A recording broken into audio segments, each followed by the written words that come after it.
In this, I'm extremely thankful to Jolongi Mahavidyalaya, who has collaborated with us in organizing this program.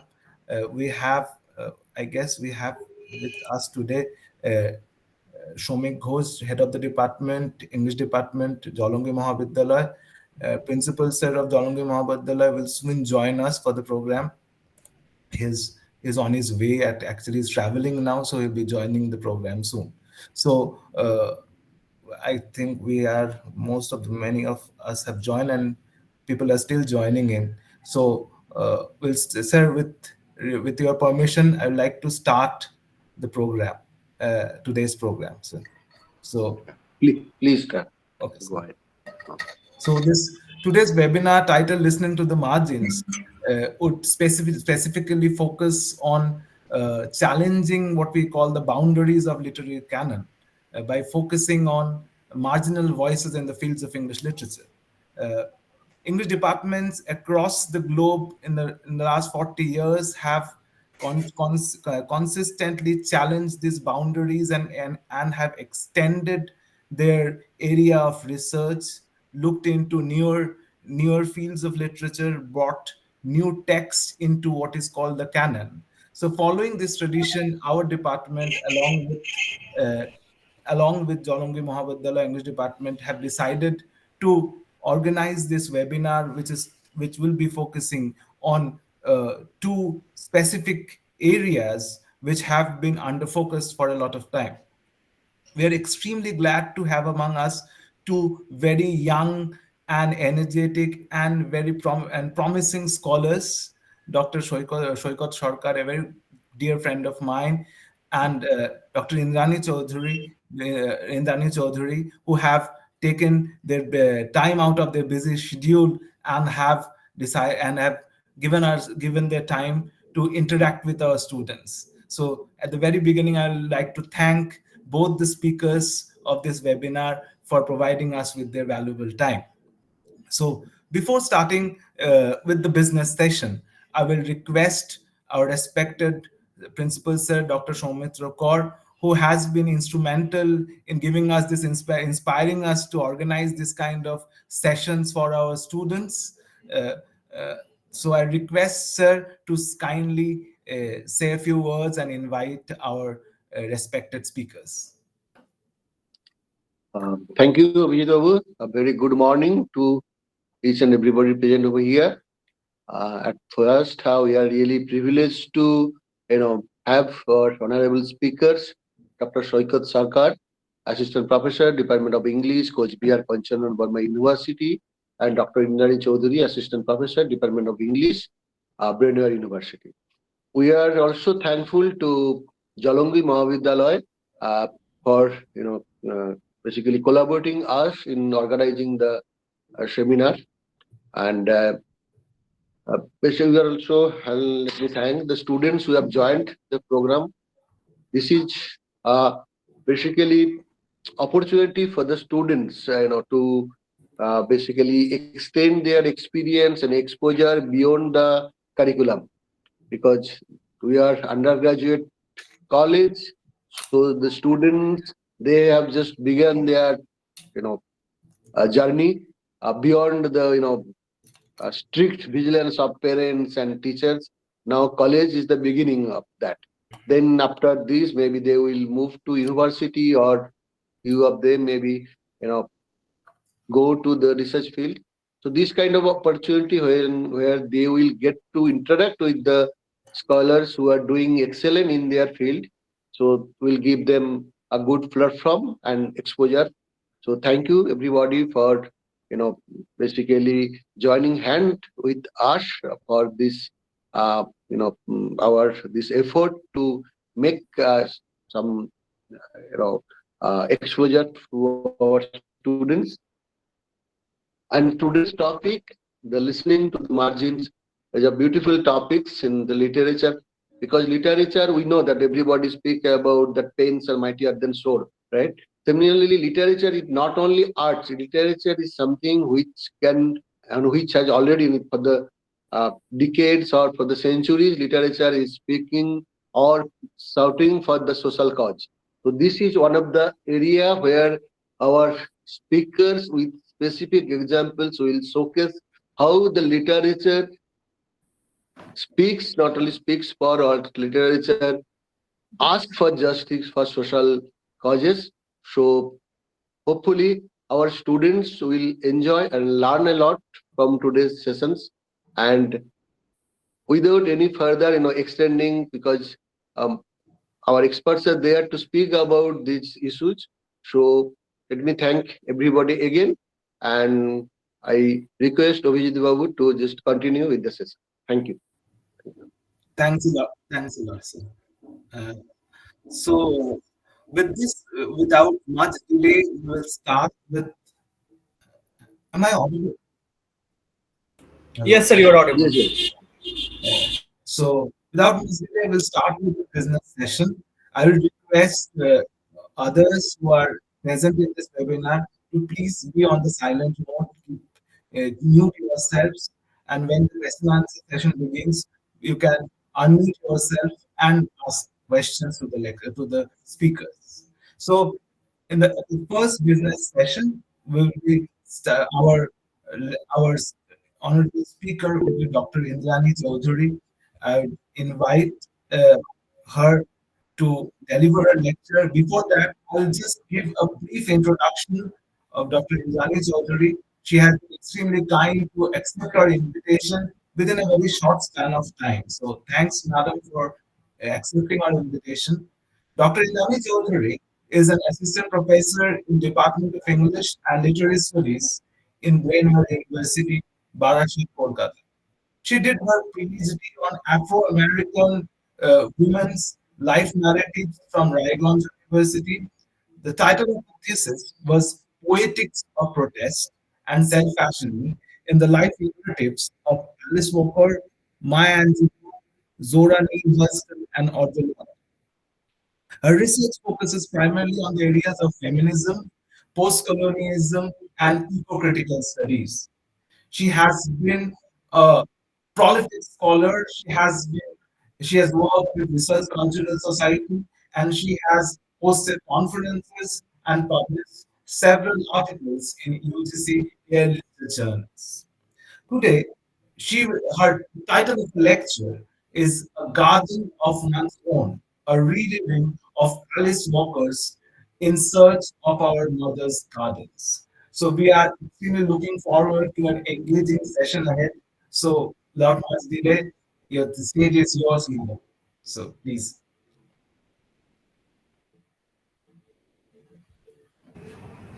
Thank you, sir. Thank you for the kind words. Uh, a very good morning to all of you. First and foremost, I would like to thank the convener, Mr. Obijit Bhattacharya, Assistant Professor, Department of English, Nobogram, Amarchand Kundu College, and for inviting me on this one-day state-level seminar, Listening to the Margins, jointly organized by the Department of English, Nobogram Amarchand Kundu College, and Jalongi Mahavidyalaya. I would also like to thank the principals of the respective colleges for this invitation. And so, to begin today's lecture, that is titled A Garden of One's Own, a rereading of Alice Walker's In Search of Her Mother's Gardens. Uh,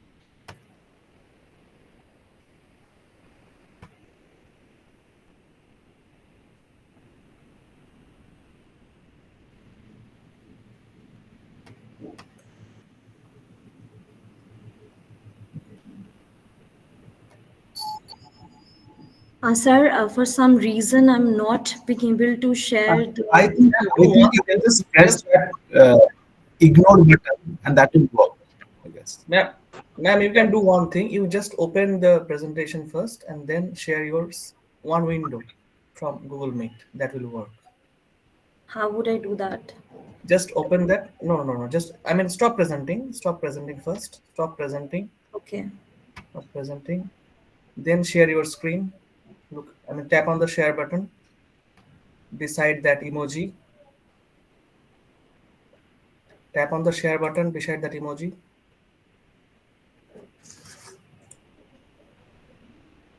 Okay. Okay. Share button. Yeah. Then just share the window, not entire Okay. screen. Okay. Click on the window and Okay. then Yeah. Yeah. I got that. Yeah. Yeah. Thank you so much.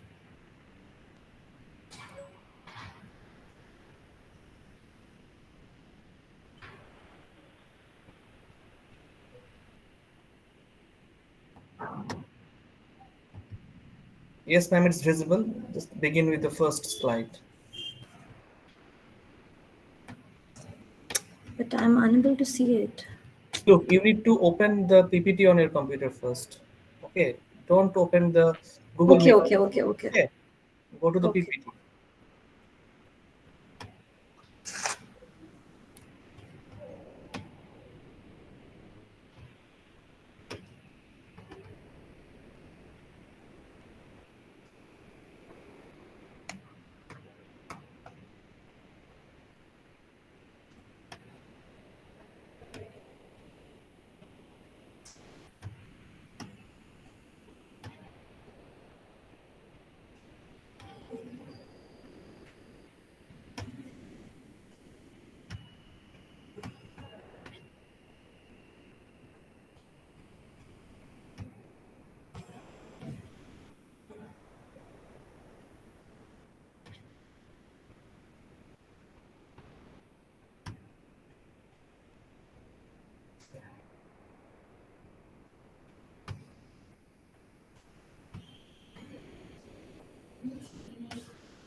Ma'am, the PPT is not visible. You can do one thing. You can mail me your PPT. I will That showcase it. will be that can be done. That can be done. Okay. Just mail me the PPT and just instruct me. I will share the screen and along with your presentation. Take your time.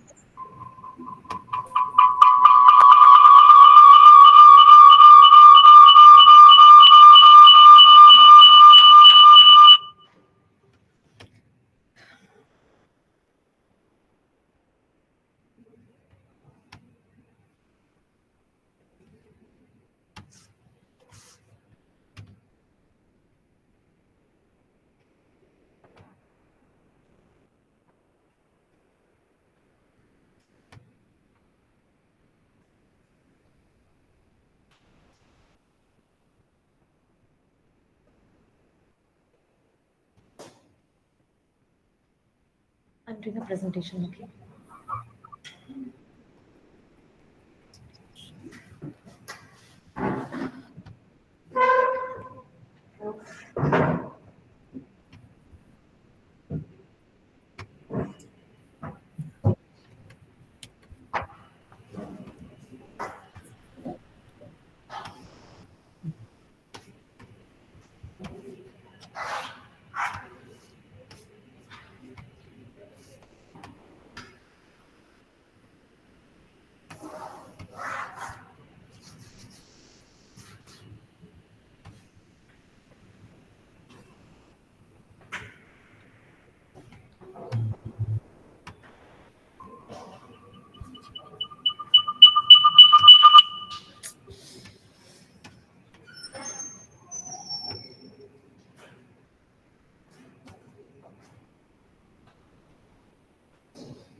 Yes, ma'am, I got it. I'll just share the screen.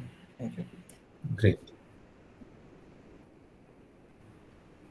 So I guess Boycott will be sharing the screen and then continue with the lecture.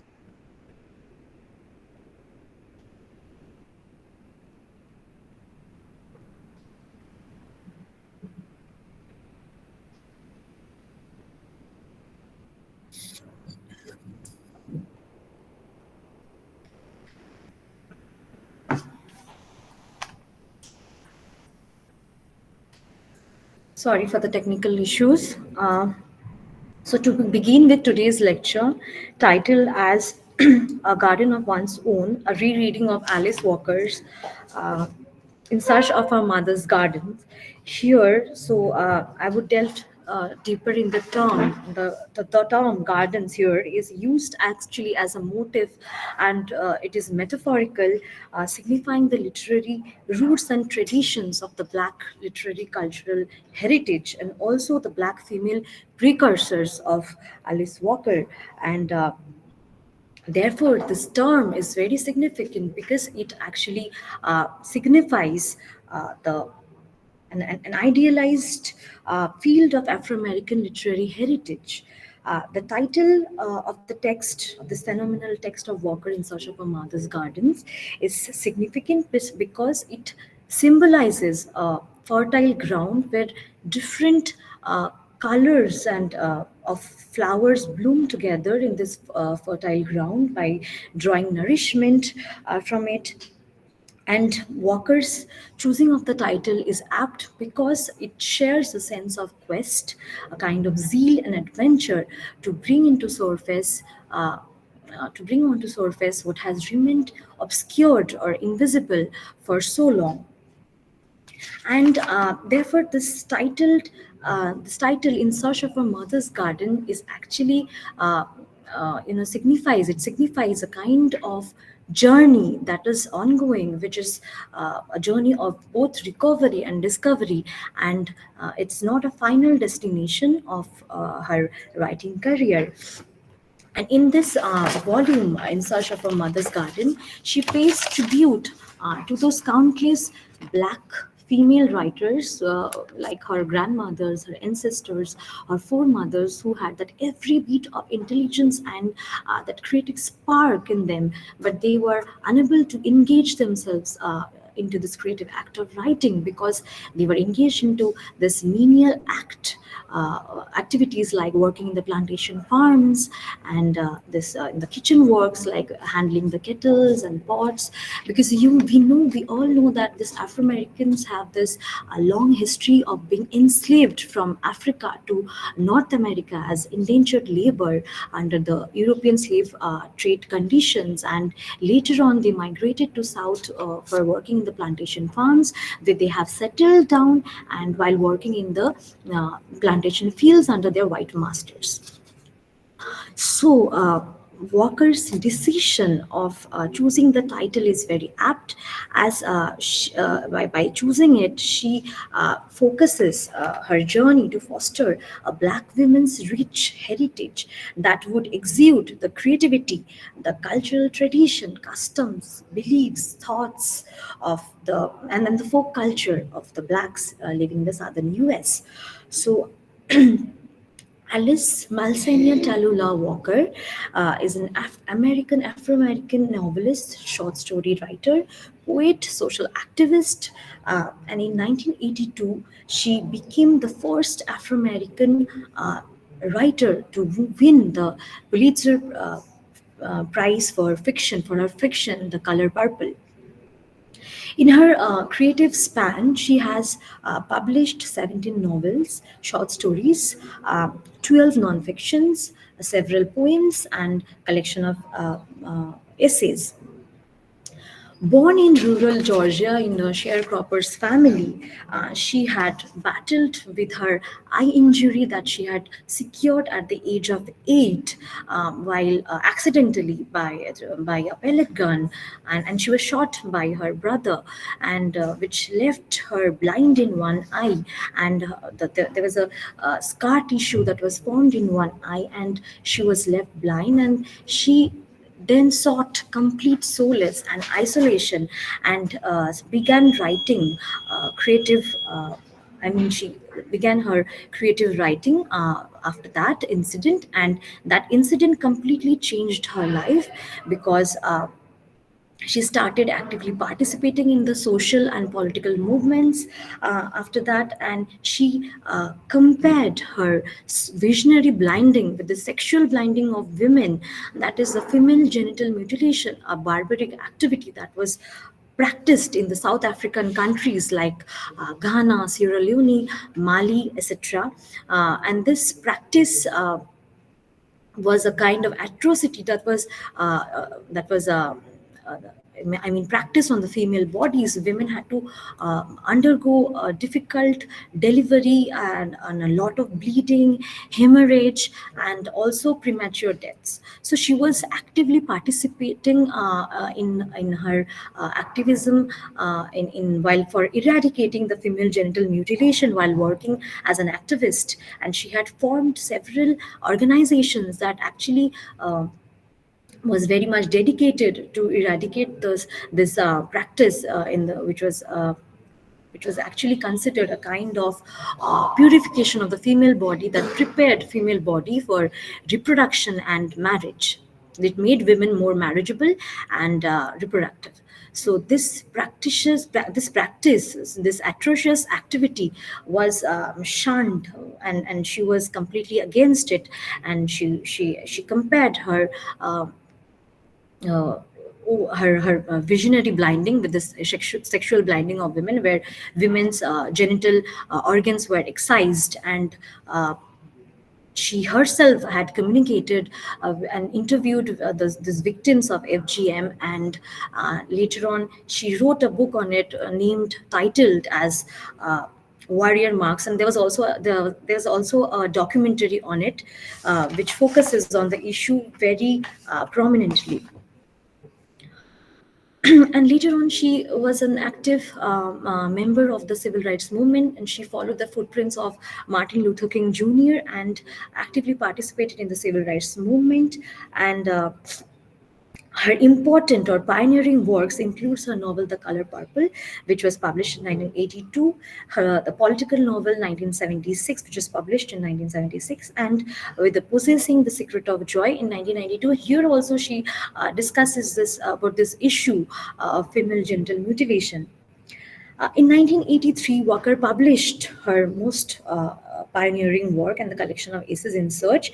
In this nonfiction, for the first time, she has coined the term womanist.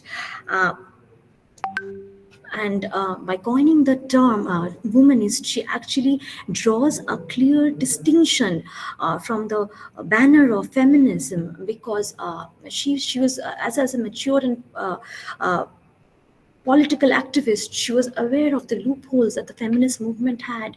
She knew that the feminist movement, the white Western feminists, would fail to address the issues that women of other communities were facing, which that were actually based on on terms of race, gender, class, sexual orientation, geographical positioning, ethnicity, and also other factors, and these factors were not taken into consideration. So this white Western feminists actually completely washed off these differences that actually existed between women, and Walker considered it to be very important to consider this matter while addressing women's struggle and issues, the oppression. So without addressing these issues at the center, women's problems cannot really be addressed. So this was really the primary agenda of coining the term womanism. And so, by coining the term womanism, she actually wanted to highlight Black women's culture and glorify Black women's heritage, literary heritage. In her in the very beginning of the text in the volume, we can see she has defined the term womanist as, uh, to quote Walker,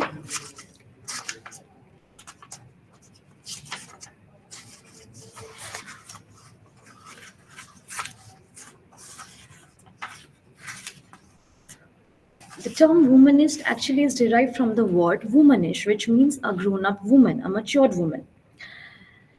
A womanist is a black feminist or feminist of color, uh, and it is derived from the black folk expression of mothers to female children, you acting womanish like a woman.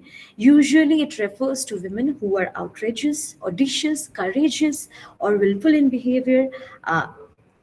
In women who are interested in grown up doings, acting grown, being grown up. It also includes a woman who loves other women sexually and or non-sexually, a woman who appreciates and prefers other women's culture, women's emotional flexibility, and women's resilience. Sometimes it also includes women who loves women who loves women who love individual men sexually or non-sexually, women who are committed to survival and wholeness of the entire community, be it male or female. And therefore womanism as an ideology is not based on the separatist agenda like feminism. Unlike feminism, uh, womanism, according to Walker, is therefore a cultural aesthetic that is not confined within the social and political aspects, the issues that are to be addressed, but it upholds the cultural and spiritual aspects of the Afro-American civilization, and therefore, as a cultural aesthetic, it embraces a humanistic approach to deal and to help the black people to survive in a society that is predominantly white, and where they are oppressed on the basis of their skin color or race or class. So it focuses on the general well-being of all women while highlighting the black women's culture, their tradition, their folk culture, their expressions, their daily life and activities, whatever they perform in their daily life, the singing in the activity, in the act of singing, in the dancing, the strong solidarity that exists between women, the zeal that empowers them, that encourages them to better and to encourage each other. Everything incorporates. It is incorporated in this ideology of feminism. So the text actually documents Walker's lived experiences, her experiences of racism while she was fighting against the racism and the oppression, the oppressive forces in the southern U.S. Uh, and Therefore, this text is a record of her own suffering, her mother's humiliation, and all other foremothers, the grandmother, her grandmother herself, who was a slave and she was brought to Georgia, and then she started her family there. So she pays tribute to those ancestors like Phyllis Whitley, who was another slave, who was a slave and a great poet, and also Zora Neale Hurston, Nayla Larson, and countless other women who have actually inspired her to form a literary canon by paying tribute to those women who have gone unrecognized and invisible without getting their due while they were living. Uh, so, In Search of a Mother's Gardens actually affirms the Afro American roots, their literary heritage, and also the plight of black women like Phyllis Whitley, who died out of malnutrition with her three children in a cheap boarding house where she did not have enough resource to live, and she was enslaved, and she wrote beautiful poems while she had no agency over her own body. And also she talks about Hurston, Zora Neale Hurston, the first female American, the first black female American folklorist and anthropologist, uh, who was also unrecognized and died out of poverty in the swamps of Florida. Uh, So these are the women she draws inspiration from and pays tribute to, and she encourages through her writing the future generation of writers to take inspiration from and contribute to this literary canon, because while she was writing fiction, she suffered from the lack of models in her life, because the, if we look back, if we look back in the past, there were hardly any black writer, female writer, according to Walker, which she cites in this volume, that while she was studying in the Spelman College, in the women in literature class, she hardly came across black women writers. So she herself felt the necessity of creating or forging a literary canon where there would be a list of black writers that students would deliberately choose to read and explore the black cultural heritage. Also, the black students who did not have any kind of pride or sense of pride or sense of self, or a kind of the black pride. They had those negative self images that were imposed on them by the racist society. So Walker encourages women to read more of this black literary works, and to contribute by drawing inspiration from them, and so that the future generation of black writers can draw inspiration from these writers and can add to this canon. Uh, the essays, including in this text, titled as Beyond the Peacock, Looking for Zora, In Search of a Mother's Garden, therefore shows a sense of quest, an adventure. The phrases, therefore, shows a kind of commitment to bring to surface that has been invisible for so long, and therefore the journey, the title itself signifies a journey which is both literal and figurative. uh, the process of recovery, reclaiming one's own identity, and it's a process of constant discovery and recovery. And therefore, this is not a final destination, it's an ongoing process. Uh, by coining the term womanism in her volume, In Search of a Mother's Garden, therefore she celebrates the essence of Black women's glory, their pride of cultural heritage, their sense of community and solidarity that exists between the women. Uh, Womanism, therefore, as a concept, as an ideology, stems from her awareness of our destructive forces of oppression, the racism, sexism, and her awareness of the fact that black women's social positioning needs to be elevated, and they need to reject the status of victimhood in favor of a more powerful and independent self, and only by achieving a more positive outlook towards life, and by reclaiming their identity, their sense of pride, they can do so. So this womanist ideology and ethics was very, very important for, and it offered the black women a space to nurture their creative abilities, their talents, uh, and establish their artistic sense of self, and, uh, and finally they would empower themselves and achieve independence. Uh, if we look into, if we have an extensive reading of this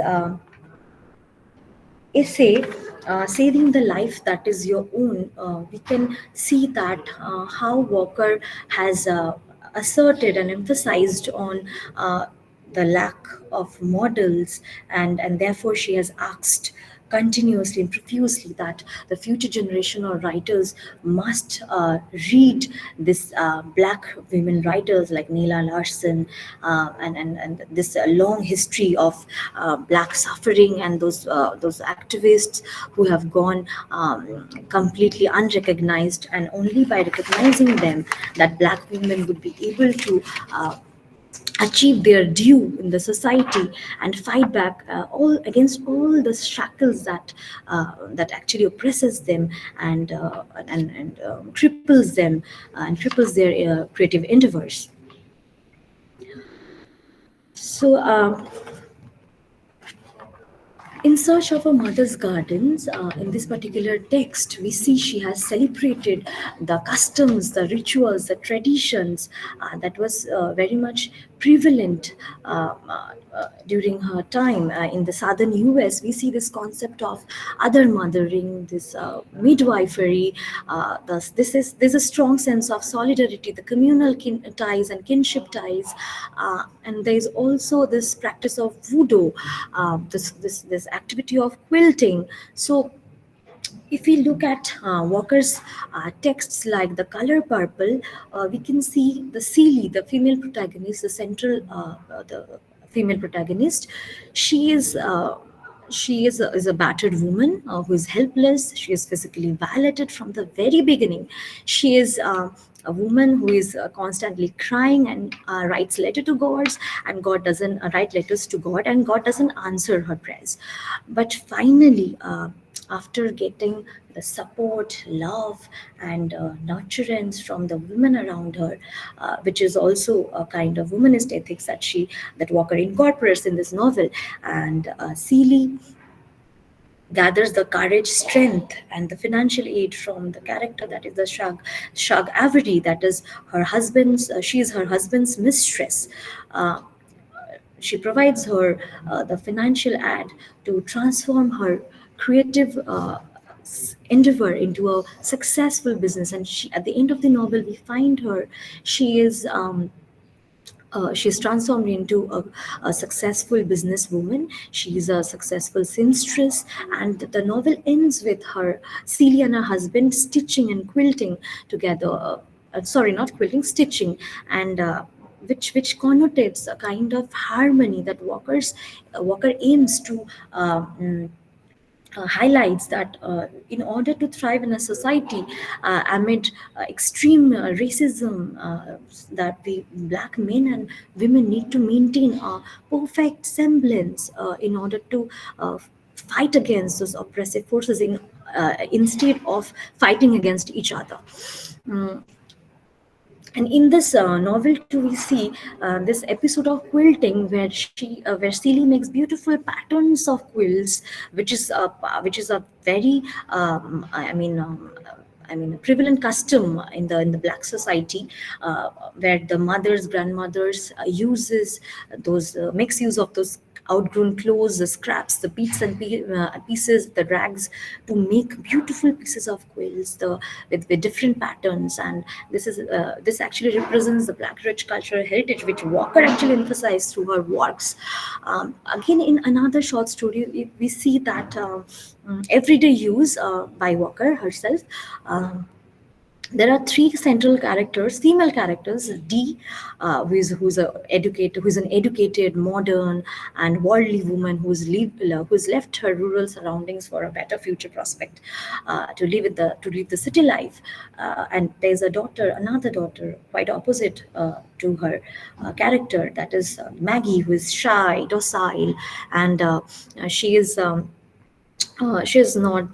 that smart, and she doesn't have that charm that Dee has, but she is very much interested in this kind of traditional activities like quilting. She takes part into it. She makes beautiful quilts, and when Dee comes back to pay a visit to her family from the city, and she has a changed sense of art and cultural heritage, and she asks her mother to have some quilts that she has stitched. She and a sister and a grandmother.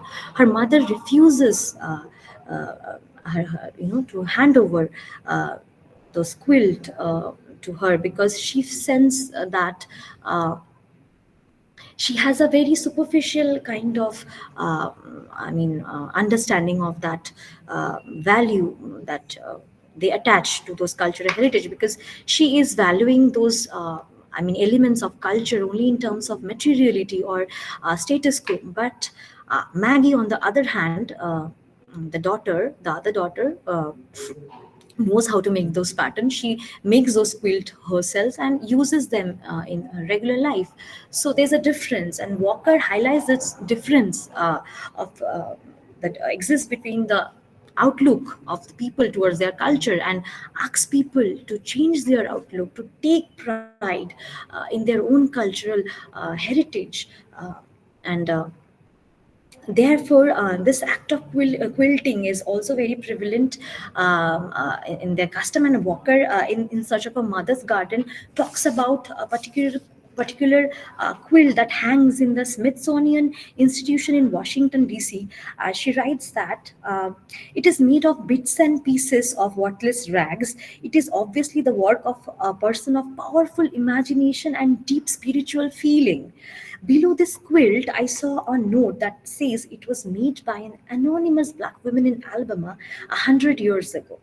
If we could locate this anonymous black woman from Alabama, she would turn out to be one of our grandmothers, an artist who left her mark in the only material she could afford, and in the only medium her position in society allowed her to use. So this kind of creative work, this actually makes them such beautiful artists who have gone completely invisible and missing. And this kind of knack, this creative knack, actually could have made them better artists. They were so spiritual enriched, they were spiritually and culturally enriched beings, but they didn't have that scope, that to reveal their creative that endeavors, because they were engaged in those domestic chores and all those menial jobs. And then we come to this concept of other mothering, which is also a very important aspect of the black communities, where the black mothers take care of each other's children in the absence of the child's mother when she is out for work, or absent due to some other reason. And mm, because if you look at the African societies, the black communities are very much matrilineal in structure. Matrilineal, why? Because the female is the head of the family, and they assume a kind of psychological leadership where the most of the decisions are made by the female heads, and they offer love. They're the caregivers, they nurture the children and also the family members. They do the domestic chores and look after the family as a whole. So, this concept of other mothering is very prevalent because we can see in African societies men take multiple partners, and they have multiple wives and children, and the wives take care of each other's children in the absence of one. So, yeah, so this concept is very prevalent, it's a part of their culture. And then we also come across this concept of midwifery, which she discusses in this particular volume. Walker's mother actually talks about this concept of midwifery. She opines that the support of people, the support of each other is very important, significant in their community, because they require their strength both at the times of birth, the time of birth and death. Why? Because the midwives offered this woman in labor who is about to deliver a child the care, the support that she needs, because they need to deposit a substantial amount of money if they are to deliver a child in the hospital, which were not possible for the blacks. So the midwives came to their rescue, and this concept of midwifery is very much prevalent in the black cultural south. So there's another concept. We come to the next concept, that is the voodoo, which is a black ritualist practice which was practiced in the southern US, in Florida, in Louisiana, in New Orleans, Haiti. We can see that it's actually a kind of practice which is done by conjuring the evil spirit, and by making use of those extracts from the insects or dead animals, and all those other herbs and all those things. It's a kind of witchcraft actually that they perform in the south. And Walker talks about this voodoo folklore because she was writing a fiction based on voodoo folklore, which is actually based on her mother's experience, humiliating experience, because during the Great Depression, her mother had visited the Red Cross Society to gain some flour, which was offered to them at that time, and her mother was refused by a white woman who was distributing flour at the counter because she was not dressed as a poor. She was not poorly dressed, so she was not offered the floor, and her mother left the place out of utter disrespect and. And furious. She was furious, and Walker later on cites that her mother might have done some kind of voodoo or witchcraft on her, because she ended being crippled and suffered some kind of stroke. So, and she wanted to write a story based on her mother's experience, and she named it later on as The Revenge of Hannah Kimov. Uh, and while drawing material for this for writing this text, she refers to the white, the black anthropologist and folklorist, and she was going through this list of this researchers who have actually worked on voodoo folklore, and accidentally she comes across this name of Zora Neale Hurston at the verbal footnote of the book, and she was utterly shocked to find that such an intellectually brimming scholar like Zora Neale Hurston she has gone completely unrecognized, and she has not she has not received her due. While she was leaving, and because actually it's also a kind of politics she was put through, because she was a female, and to be a female as well as an artist in a society that was predominantly racist and sexist, and having a very few career options, and it was very difficult for such woman writer to thrive, and she deliberately chose her subject matter by choosing to write and research on voodoo folklore and not writing on the subject matter like race consciousness, which unlike her male contemporaries did, because she believed that only by preserving one's own cultural roots and heritage that black pride consciousness can be fostered. So she sticked to her goals, and she did not pay attention to the demands made by her black contemporaries, and therefore she had to pay the heavy price. She died out of poverty, and she didn't get her due recognition. Um, in the essay, this particular essay,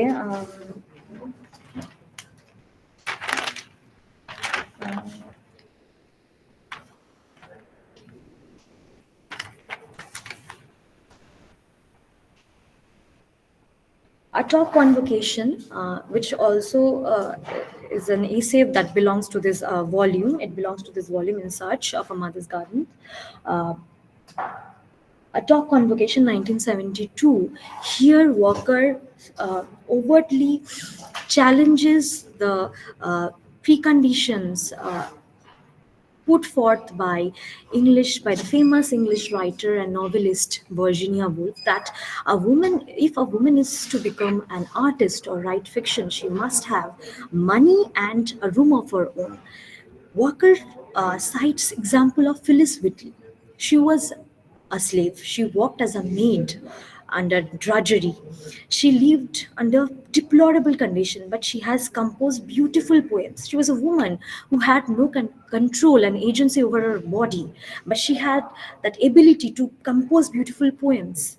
And she also cites example of Buchi Mecheta, a Nigerian novelist, and Walker was very impressed and inspired by Imichita's novel in The Second Class Citizen. In the introductory part of the novel, Imichita uh, writes that she was very much inspired by the cries of her children, and Walker talks that she writes that what kind of a woman she is, who transformed the cries of her children into the backdrop of a novel, and the central protagonist of the novel, that is Ada, the female protagonist, she undergoes every kind of oppression, overcomes them by successfully establishing her creative self, becoming a successful writer, achieving an independence. So, this powerful role of motherhood is very important factor in the African societies. Unlike the Western concept or the Western notions that motherhood is actually a kind of stumbling block and it cripples women to achieve their, their creative pursuits or their creative fervors.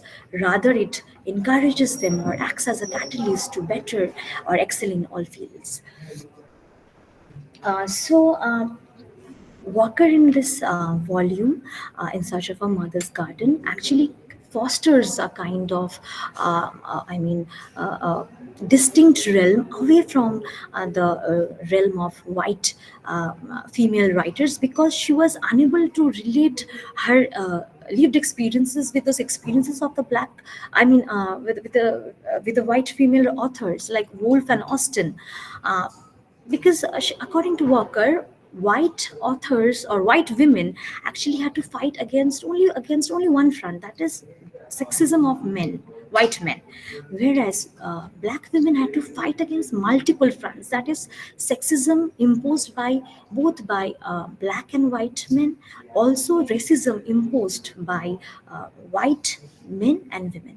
And if she is a lesbian or a woman of other sexual orientation, then she is triply marginalized and she has to undergo multiple jeopardies. So these factors, that governs their oppression must be addressed, and black writers can black she encourages the future generation of writers to contribute to this literary canon by recording their own story, because only by writing down their story, their stories will get a public eye, and they will become the protagonist of their of their own narrative. So yeah, therefore she encourages the the women, the black women, to create or forge a new territory of black womanhood that would inspire the future generation of writers to draw inspiration from.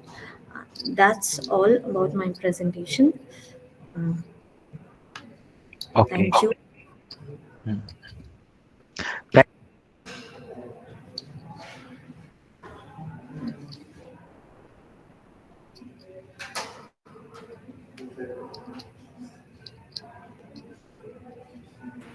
Oh, Vijit sir, are you here?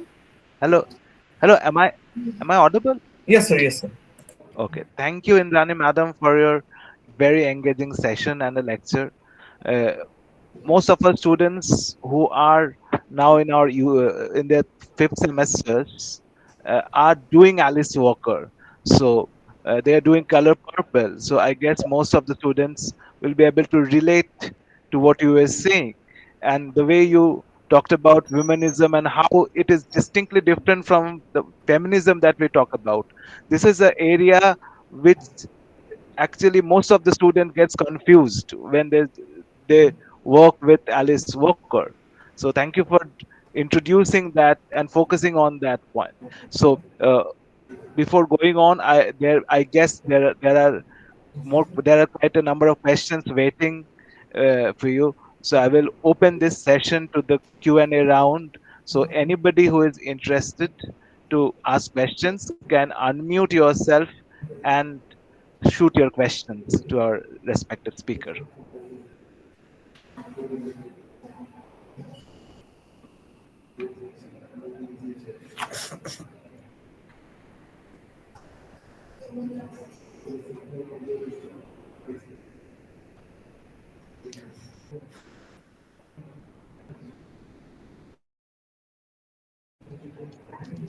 Am I audible, Abhijit? Sir, am I You're audible? audible. You're perfectly audible now, Kumar. Okay. Thank you for this engaging session, and we are actually we are really enriched, and we have enjoyed a lot your lecture, and we are extremely grateful for your lecture and for your engaging session. Actually, while I was listening, so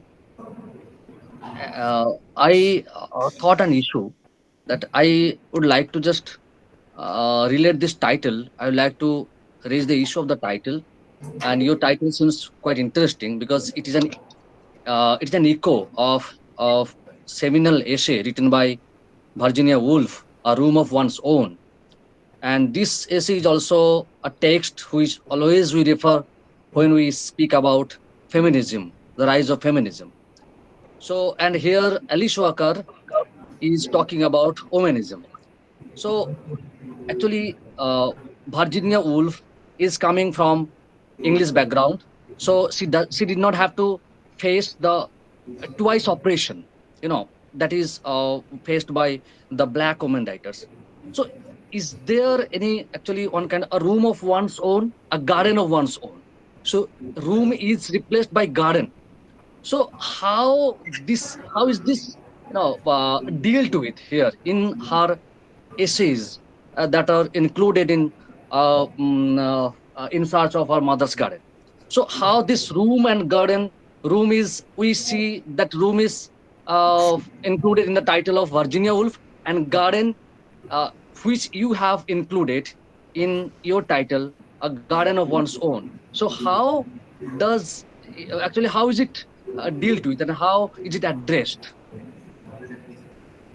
If you can Okay. please.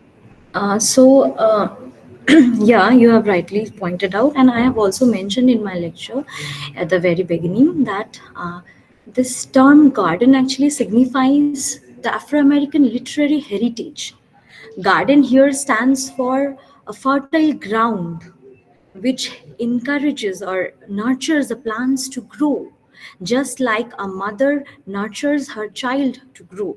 Here, I have chosen this title, Garden of One's Own, so that the black writer, it actually refers to those black writers who have created, like Walker, writer like Walker, who has she has fostered a distinct realm, and by paying tribute and homage to those ancestors, foremothers, and it stands for a garden itself. It's a metaphorical word. It is also a kind of journey, a quest, a zeal, to as a zeal, or to bring onto focus what has gone missing or invisible, that has remained invisible for so long.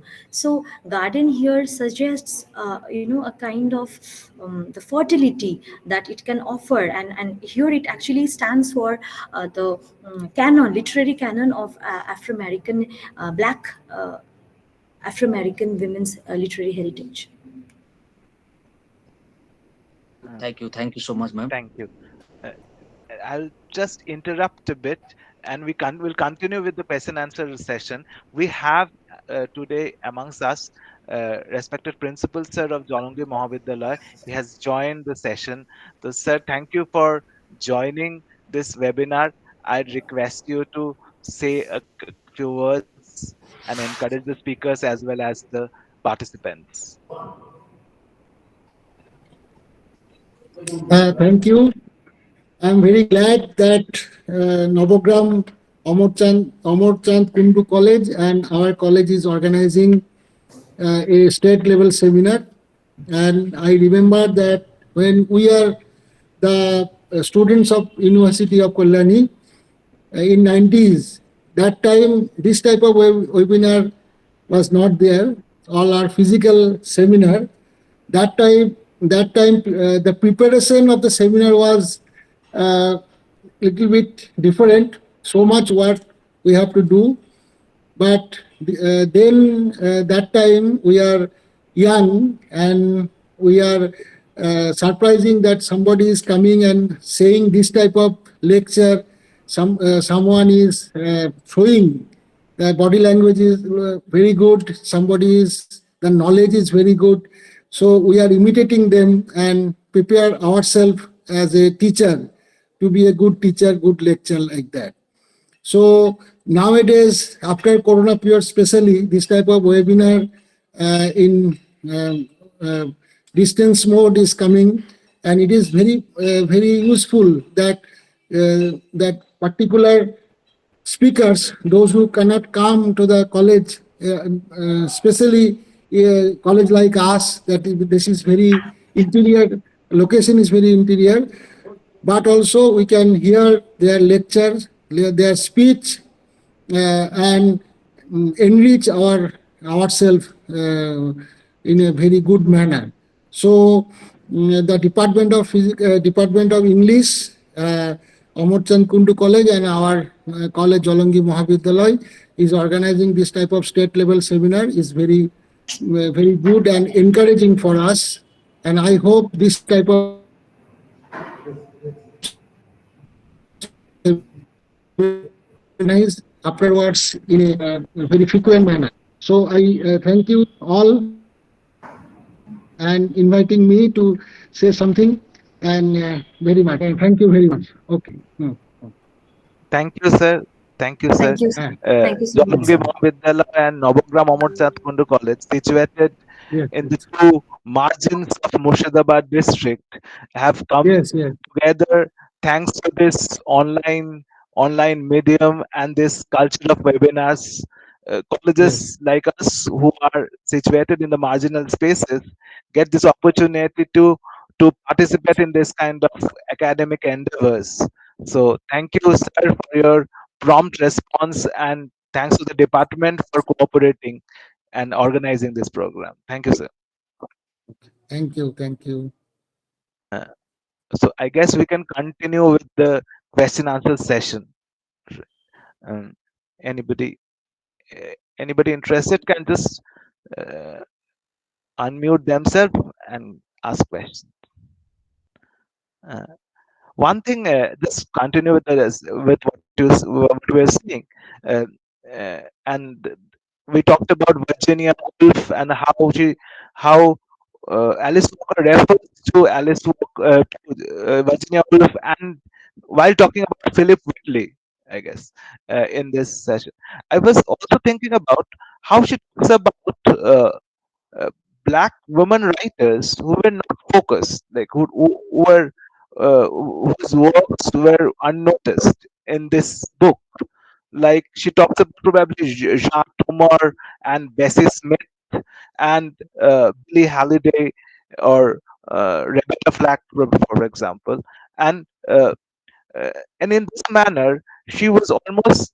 Don't you think she's almost writing a parallel of what Ellen Shelter did when she was writing? She was trying to talk about female gynocentric criticism and gyno criticism in the field of African American writing.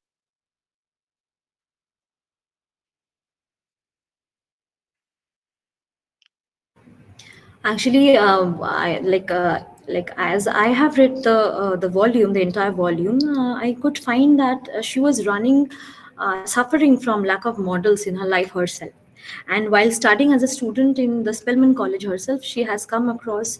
I mean, only the female writers, and if there was any female writer, I mean, black female writer, they have gone almost unread and unheard. So she was mainly focused that black women's heritage should be preserved. So I think it should not be equaled with the white feminists endeavors or any kind of contributions they made, again, that because that would be kind of essentialization of what others have been doing. So yeah. Thank you. Uh, so the session is open to questions, so I request anybody. Hello, my respected teachers. Am I audible? Yeah, yeah, you're perfectly audible. Actually, I want to know about the what are the four tenets of womanism.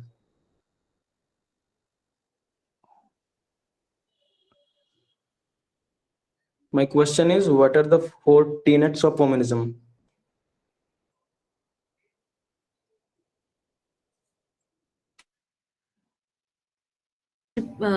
Yes, hello, am I audible?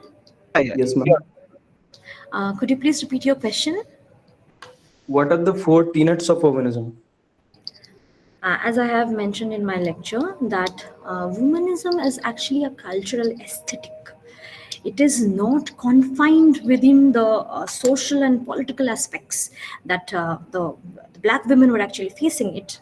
Of course, it addresses women's struggle in general, but it also highlights the cultural, the spiritual aspects of Afro American civilization. And it has a kind of humanistic approach uh, towards the community, and it enables people to strive together. It celebrates, it glorifies black pride, sense of self, the dignity, by rejecting the status of victimhood. And unlike the feminist agenda, the separatist agenda, it upholds by addressing issues on the basis of separatist, like binary gender divisions, male, female. It addresses to the core by valuing their traditions, their roots, their cultural heritage. A woman is actually a black feminist, a woman of color, a feminist.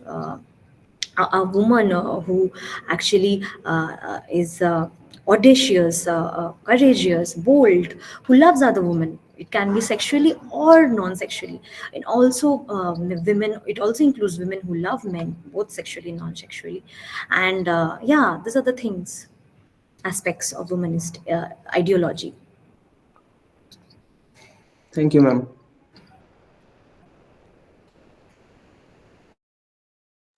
Time for one more question. We have a next speaker waiting, and Am I audible, ma'am? Uh, I have just one more question. Actually, I was thinking that, and this will be beneficial for our students also, if you can shed some light on this. So, actually, whenever we talk about the experience of the black woman, we know that the trauma, trauma and wounds are the part and parcels of their lives right from their childhood. And these traumas and these bruising and these wounds remain there in their psyche for lifelong. And this is this is the one of the strongest and profoundest most profound aspect of their lives. So how does Alice Walker in this book, In Search of Her Mother's Garden, give any way or any indication or any a process through which the women can get over this kind of crisis, or can can get over, can rise over this trauma, or can get some kind of healing touch to cure that trauma or to get over the trauma? Or is there any kind of this garden, if it is a metaphor for a kind of ecological experience, or a kind of environmental experience, or does it help them to get over this crisis? Is there any kind of things we can get from this book? Very good question. But if we have an extensive reading of the text itself, we can sense that all of the titles actually focuses, actually focus on some kind of zeal or adventure, and uh, they deal with this. In this text, there are many authors or poets, or the precursors, literary precursors like Phyllis Whitley, Nella Larson, and Zora Neale Hurston. All of them have suffered some kind of trauma, abuse, and only by writing down one's own story or narrative of trauma, of pain, survival, and suffering, that a woman's story can get in public eye, and she would also become the protagonist of her own narrative. Otherwise, what would be she left with in a society that is predominantly racist and sexist? So the only power, the only weapon they have in their hands is the pen.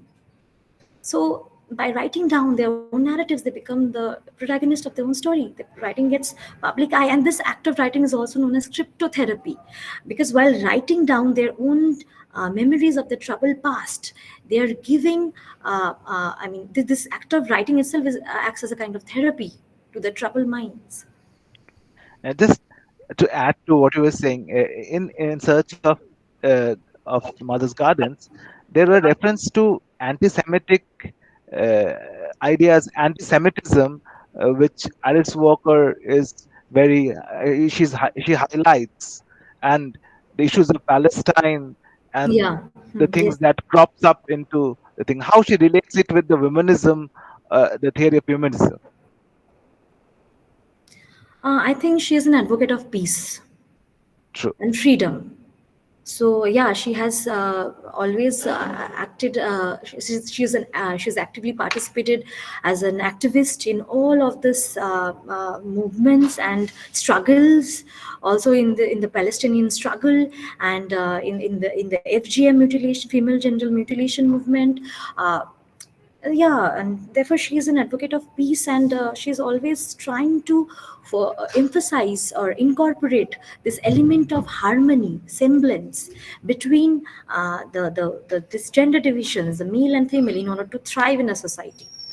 So therefore she included later on men also, because without including men into this concept, women's problems would never end. true, true, true. So yeah. Yeah. I think there's an interesting quote that she wrote that the men is to women was like lily to lavender, some kind of this kind No, of no, no, no. this Womanist is to feminist is as purple as to lavender, purple because as yeah, yeah, purple as a lavender, exactly yeah, that quote. because yeah, because Yeah, the term because lavender is a lighter shade and purple is a deeper color. true, So true, true, purple is the womanist concept is according to Walker, is a larger and broader perspective, and feminism is actually a subcategory. true, true. Thank you. This interaction could go on for hours, but we have time constraint. I heartily with when it's I thank Indani Madam for interacting for so long and giving us this our students the opportunity to listen to this very erudite and very informative lecture. Thank you, Madam. We look forward to hosting you physically in our campus sometime soon. Uh, so thank you. Uh, so we'll move on. Thank you so much, sir. Thank you. It's our privilege. It's our privilege. So without much delay, we'd go on to the next session. Hello, am I audible? Am I audible? Yes, sir. So in our next session, we have our next invited speaker, Dr. Shoykot Sharkar. So I'll just give a brief introduction of Dr. Shoykot Sharkar. Dr. Shoykot Sharkar is an assistant professor at the Department of English in Kuch Bihar, Panchanon Borma University. He has been working in this university for 6 years. Prior to this, he had worked as a guest lecturer in the Department of English at Lalgola College. Dr. Sharkar received his MPhil for his insightful research work on Alka, a popular folk drama found largely in Murshidabad and Malda. And this research work is seminal. Very few people in this academic field have really done such astounding research on Alka. We are very interested to listen to his research some other event. He was awarded doctoral degree on March 2024 for his dissertation titled A Study of Eco-Critical Concerns in Select Postmodernist Texts. His latest publication of the research article is titled Ecophobia and Macbeth, which was published in the journal Yearly Shakespeare in April 2024. Today, he'll be delivering a lecture titled An Eco-Critical Reading of Eastern Caius, the Rain Maiden, and the Beer Man. So from the Afro-American uh, area, we'll move on to Northeast and listening to the sounds of and the voices of Nagaland. So without much delay, I will request Shoykot to take center stage and enlighten us with our lecture, with your lecture. Thank you, Obhijitda for such a generous introduction of mine, kinder than I deserve. First of all, I would like to convey my sincere regards to the convener of this state level s- webinar on listening to the margins. I am very much indebted to the respected principals of Jalongi Mahavidyalaya and Navagram Amar Chand Kundu College. Today, I'll be speaking on an eco-critical reading of Istarin Kires, The Rain Maiden and the Beer Man. But before I begin, I would like to request Bhaktinath Bormon kindly share the screen so that I could carry on with my deliberation along with the presentation. Bhaktinath? I'd like to thank Bhoktinath for helping us with this session.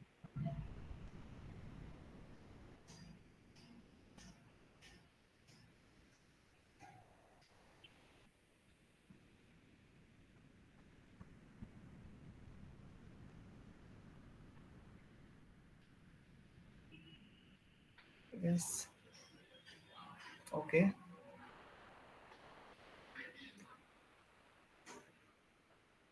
Bhaktinath, just open the PPT. I think the PPT is not visible.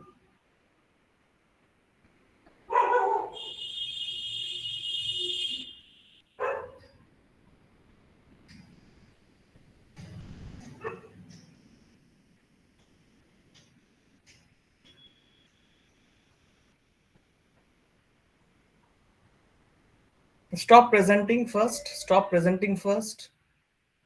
Okay. Now go to the share button and share the window where the PPT is being shown. Then the PPT will be shown to everybody. Yes, yes, yes. Okay, so I guess the PPT is visible to all of you. And today I'll be talking about Esterin Kire's craft. And I am not someone who did his prior research on Northeastern culture or let's say Northeastern studies. But when Obhijitda came up to me with the idea of organizing a webinar which would focus on, let's say, the local narratives, the Aboriginal narratives, I was thinking that I could do something with regard to Istarin Kire because he told me that you have Temsulao, Istaran Kire, and these Northeastern writers in your UG syllabus. So I started reading Kire for not much a long time, quite early. I mean, and I got her book by the title The Rain Maiden and the Beer Man just a year back. And when I look at the text, I mean, the, the, the covers and the illustrations which I found in the text, which we could find out in recent times. I mean, you can think of Amitabh Ghosh's The Living Mountain, which also uses such illustrations meanwhile, or let's say in between of this of the text, which makes the reading, the experience of the reader very prolific. So I was thinking that I could do something with Esther Kiria's work, and I would be talking about eco-critical reading, eco-criticism.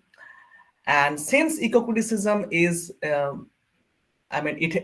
has been flourishing in recent times, and as a contemporary scholarship, it has been a very cultivated area right now. People are working on environment, they are dealing with environmental crisis, and this is something which I would like to suggest as the call of the hour, the need of the hour, because right now we are facing multiple eco challenges, eco disasters. So I think by focusing on these kinds of events, the title of the talk and the way I would be deliberating upon this topic would benefit the students. So I'll be trying my best. So could I have the next slide, please, Bhakti? Open the PPT first, then open the PPT. Yes. So This is a very brief bio note of Istarin Kire. She was born in 1959, and Dr. Istarin Kire is a poet, a short story writer, and a novelist. She was born in Kohima, Nagaland, a state in the northeast India, in 1959. Her tales comprise of narratives about indigenous Naga culture. She was the first Naga poet to have her poetry published in English. In 2003, she wrote A Naga Village Remembered, the first Naga novel in English. In 2011, she was awarded with the Governor's Medal for Excellence in Naga Literature.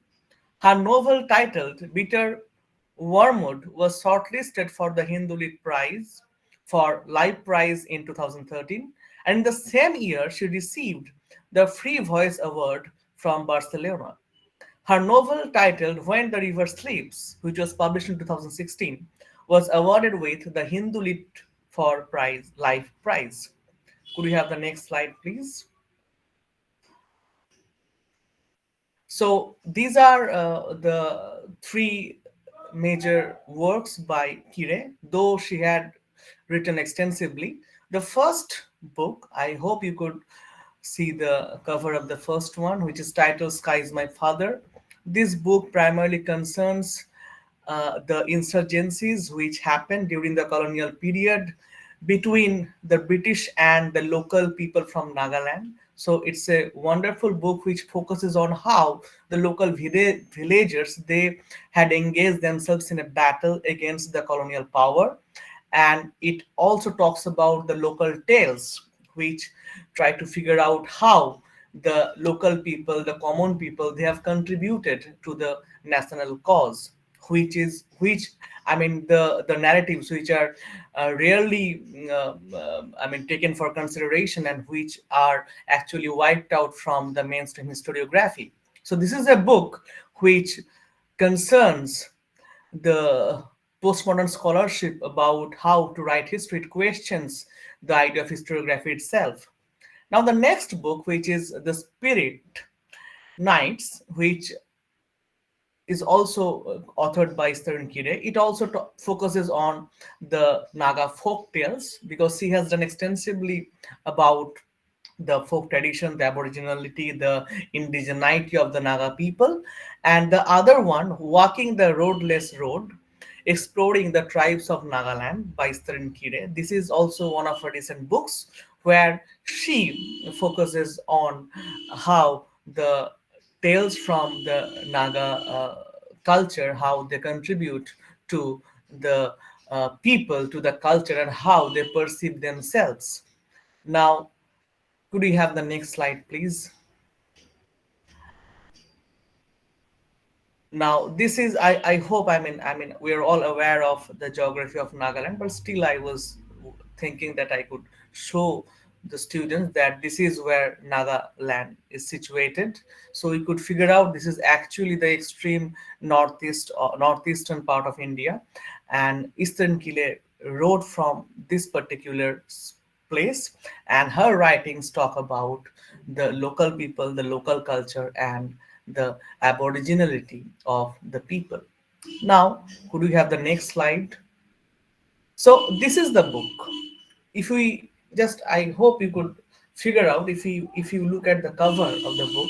So the left one is the front cover, the right one is the back cover.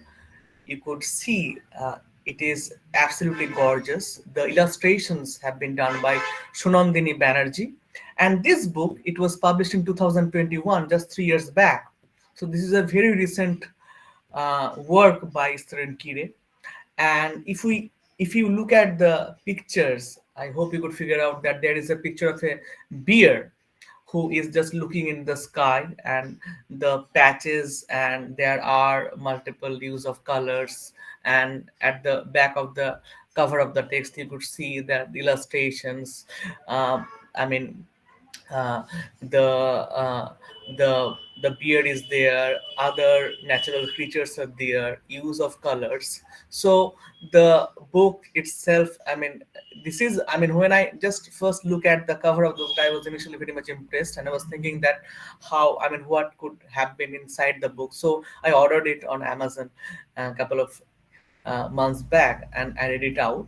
So this is the book, which comprises of four, I mean 10 folk tales, but due to the time constraint, we'll be focusing on a few only. So this is the cover of the book. Could you have the next slide, please? So this is the cover page where the book was published from Siegel in 2021, and the illustrations were done by Shanandini Banerjee. And if you have the book with you, you'll find out that there are multiple such visual illustrations which are done in the book. We have this beautiful picture just at the right picture, which refers to the natural elements, the animals, the animate beings. There is a butterfly, there is a flower, there's a tree, we have the fish, we have some symbols over there, we have the snail. So all these things, they comprise the essence of the text. And if you look at the book and the illustration, you will figure out that these natural aspects, they epitomize the writing of Kire, and they actually produce the subject matter of this particular text. Now, do we have the next slide, please? So in this particular slide, this is the content page. So I would like to let you know the contents of the book. So we have 10 narratives, 10 short stories, 10 tales in the book. But I mean, the first one is the Rain Maiden and the Beer Man, which is also the title of the book. And then we have the Forest Song, the New Road, River and Earth, the Man Who Lost His Spirit, the Man Who Went to Heaven One Day, the Man Who Became a Beer, the Warrington, and the Silver Drill. So since we have 10 stories, we could not focus on each of them. So what I was thinking, that I will be focusing on four stories, four tales from this particular text. We will I will give a briefing about the text, we will summarize the text, we'll try to figure out which aspects are important from the text. Then I will be talking about what is eco-criticism and what is eco-critical reading. And since eco-criticism comprises of many theoretical propositions which we could not really elaborate upon in this particular session, so I will be focusing on two seminal prospects, which I think they are very much connected. They're inextricably linked with Kire's understanding, Kire's craft, Kire's aesthetics, and her writing. So the next slide, would you have the next slide, please, Bhakti? So this is the first slide. This is the first short story, the first tale from the collection, and I'll be reading a summary of the text, and then we will try to figure out what are the important points to remember or consider. So, the Rain Maiden and the Beer Man. The narrative begins with a jaw dropping description of the beauty of an amazing creature called the Rain Maiden. The onlookers of her were readily flabbergasted by a vision of infinite loveliness. The Rain Maiden was loved by a beer man who was half man, half beer.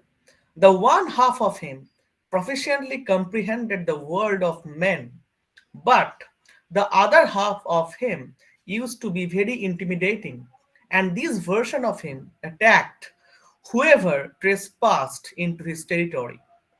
One day, the Rain Maiden intrudes on the enclave of the Beer Man. Beer Man was initially enraged by this unanticipated encounter, but as soon as he beholds the unbelievable and unthinkable beauty of Rain Maiden, his annoyance evaporated. Rain Maiden introduced herself to the beer man as the daughter of the rain. The beer man got genuinely enamored of her at first sight, but also became skeptical about further reciprocation. Quite heartlessly, the beer man castigated her subsequently, but he was thoroughly surprised by a warm and cordial response from the Rain Maiden. Rain Maiden addressed the beer man as a kind creature. She even considered him to be humble among those who are physically inferior to him. The beer man was vehemently astonished by the remarks made about him by the Rain Maiden. He sensed that he would not be able to endure any hard accolade from her. Beerman decided to remain on his own. He was sorry. He realized that he had been unpleasantly hard hearted towards Rain Maiden. After an unceremonious departure of Rain Maiden, he tried his best to convince himself regarding the precision of his behavior. But what followed next was utterly unexpected. The beer man became fickle minded. He resumed to remain perplexed and distraught about his self image. In the meantime, the rain maiden left the jungle after a prolonged lamentation. The beer man kept waiting for the rain maiden for years. He even misunderstood heavy raining as the hair of the rain maiden. Even today, the beer man longs for the presence of the rain maiden. So, if you look at the slide, you will figure out I have just pointed out the main figures from the text. So the meeting between Rain Maiden, who is incredibly beautiful, and Beer Man. Beer Man gets enamored of her in no time. Rain Maiden introduced herself as the daughter of the rain. Beer Man became suspicious of reciprocation and chided off the Rain Maiden. Later on, Beer Man realized his insensitiveness and became very depressed. Beer Man kept on waiting for the Rain Maiden's presence. So, if you look at the picture, this is the visual illustration which is given by Sunandani Banerjee at the very beginning of the text in this particular story. And if you look at the illustration, you'll figure out that there are white lines being done on the page, which obviously resembles the rain. And the beer, I mean, if you see the picture of that particular beer, that beer looks very, I mean, he looks very fragile. He looks very vulnerable. And if you look at the eyes of the bear, you'll figure out that he is sad and he's looking upwards as if he's waiting for someone to come. He's looking at the sky and he's looking at the white patches of the sky. And the rain maiden, I mean, this particular naming also suggests that the maiden, the woman, was the daughter of rain. And this is why uh, the beer man also mistook the rain, the heavy raining, as the hair of the maiden. So this is a wonderful illustration of the story where we could watch out a bear who is looking very vulnerable, because when we think of a bear, I mean, we think of it as a wild animal. We think of it as a very potent animal. We think of it as a very fierce animal. But this particular illustration is quite different, and it does not go along with our mainstream conceptions of the wild animals. So that is something which startles the reader. And all these stories, I mean, as I will go on to focus on the stories, it will startle the readers. I think you can sense a sense of surprise, astonishment while you are going through the text, because it will not meet up with the expectations of the reader. And this is what I guess Esther Kire stands for. She has tried to look at this particular text from a very different perspective. No. So we'll move on to the next slide, the next short story, Bhakti. So the next short story, that is the I mean, this is the new road, the title of the new road. So I just read it out, the summary of the story which I've written. Nino's mother-in-law warned her regarding the dangers of the new road. She rigorously disapproved of the use of the new road for returning home. Nino was initially confused about her remark, as the newly built road was shorter and wider. But her mother in law emphasized upon the fact that the new road is an abode of deadly forest spirits. On the night of homecoming, the two brothers, the spirits, followed them into the household and repeatedly troubled the old women. The description of the spirits as elucidated by the old women is even more horrifying. The old women considered them as harmful spirits. They are the new breed of spirits. When anyone endeavors to run into them, they got beaten fiercely. One villager even got killed because of such encounters, whom the villagers could not offer a decent burial. Nino is being reminded of the fact that she has forgotten the rules of the village because she was staying in a town. The villagers do not open the gates of their houses after sunset. If the malignant spirits reach your house, they do not leave their premises easily. The old woman also mentions that the river spirit is the most dangerous spirit. People believed in the narrative of the old woman because the villagers speak of her as having a special gift. She was a strange soul. She used to see the spirits and even communicate with them. Now, if we look at this particular tale, one particular word that startles the reader, that is the encounter with a spirit, the encounter with a supernatural agency, encounter with something which we could not come across in our daily life.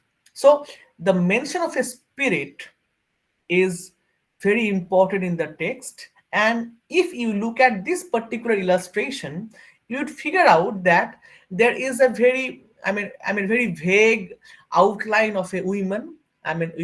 Just look at the corner on the left. Then we at the very below at the below section of this particular illustration, we have the outline of a snake, which is also visible at the right side, which is yellow colored. And we have the moon, the half moon in the picture, which suggests night, which suggests darkness. And you could I mean we I mean and you could see the use of leaves, the use of natural aspects in the illustration, which somehow speaks of a very inhospitable ambience. So the new road, if I am to talk about the major aspects from the text, they would be, as I wrote, Nino's mother-in-law provides a premonition about the dangers of using the new road. So I hope you could figure out that she is talking about new road. So newly built road, newly constructed road. But she feels that that new road should have been made. Why? Because this new road is the abode of harmful spirits, which means that the mother-in-law, the old woman, is revoking the usage of the new road, which means the old woman is revoking, she is denouncing the use of the new constructions, the new buildings. So she is against this kind of developments which are being done on the basis of human I would say, for humans, for human convenience. So this particular short story, from the very beginning, it avoids using the new road. Rather, she's telling us to please focus on, or let's say, just use the old road, the kacha road which goes through the forest. You don't need to use the newly constructed road. So why, as per her version, she thinks that the look at the second point which I wrote, that malignant spirits are being described by the old women. They are the new breeds of the spirits and they reside on the new road. And even one villager is killed by the harmful spirits. The old woman had a special gift. She was strange soul. She could talk to the spirits. Now, if you look at the story, you'll figure out that the woman is talking about these spirits, these encounters, because she somehow figured out that we should not be using these new roads, because once we are intervening into nature, we are actually messing up with the natural ambience which should not be taken into consideration. And that is why this old woman, who itself epitomizes following an old tradition of thought, so she is urging us to look backwards, to go beyond the ethics of, or let's say the grand narrative of the modernist discourse, but we rather cling into the aboriginal ways of living, because we should not be interacting, or let's say encountering these malignant spirits, because they can harm us. So nature, that can be our preserver, that can also be a destroyer. That particular sense, that particular dichotomy has also been referred to in this particular short story. So in this story, the one word which comes to our mind as the most important fact, that is the spirit. Could you have the next slide, please? So the next short story, which is the man who lost his spirit. So once again we have spirit. So I have just chosen four stories from the collection, which I thought would help us in enunciating the discourses which I would like to elaborate on. So the man who lost his spirit. It is a very interesting story, and if you look at the illustration, just let me read the summary of the story. So after descending down from a climb in a tree, a man lost his spirit. Returning home, he became tremendously weak and sick. People thought that he was on his deathbed. Some of his relatives knew that part of the forest where the mishap occurred. They regarded that part of the forest to be vile and unpleasant. A seer mentioned that he had lost his spirit in the tree. The seer asked them to call it back in the morning in broad daylight. Afterwards, three men eventually set out for the forest to draw the spirit back from the tree for their ailing friend. Two of them were carrying a pan lead and the other one a spear. Reaching the locale, they started beating the leads. The clamor was intensified due to silence in the forest. They began calling the spirit by the name of Pesuhi. After a while, there was a rustling in the upper branches. After that, they heard a barely audible sound, which was of a soft football. Eventually, the spirit was given the position to lead the way, and the three men began following the spirit. In due course, they succeeded in managing their way back to the village. Later on, the man began to revive his health. Everyone around him was delighted at his speedy recovery. A few days later, Pesuhi began to change in subtle ways. I mean, the character, his title as Pesuhi. He began, he used to become quick tempered over trivial matters. He even began striking his wife, which was unthinkable in earlier times. The wife was awestruck at this change in his behavior.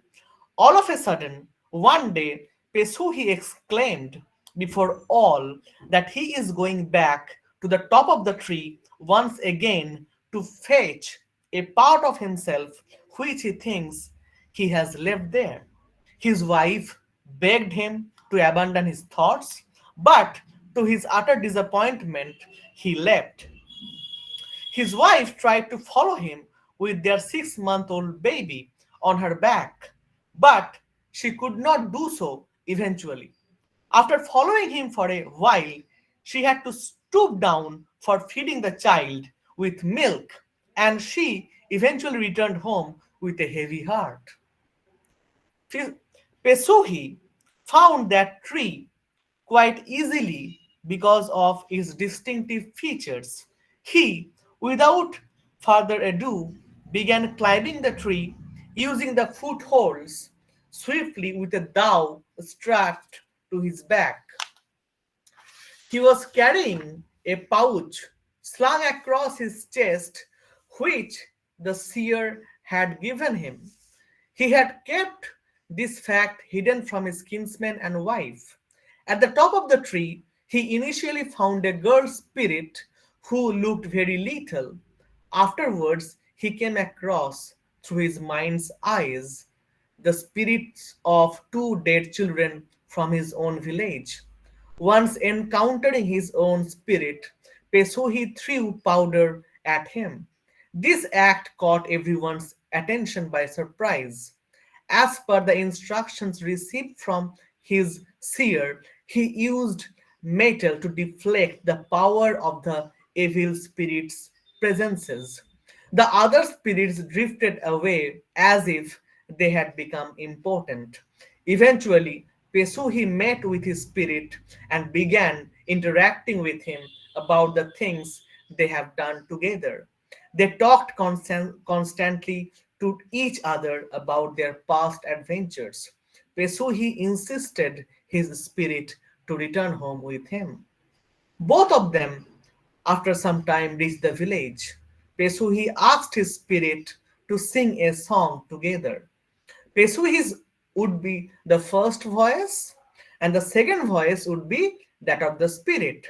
The villagers fathomed the thin second singing voice of the spirit, but the spirit was invisible to their naked eyes.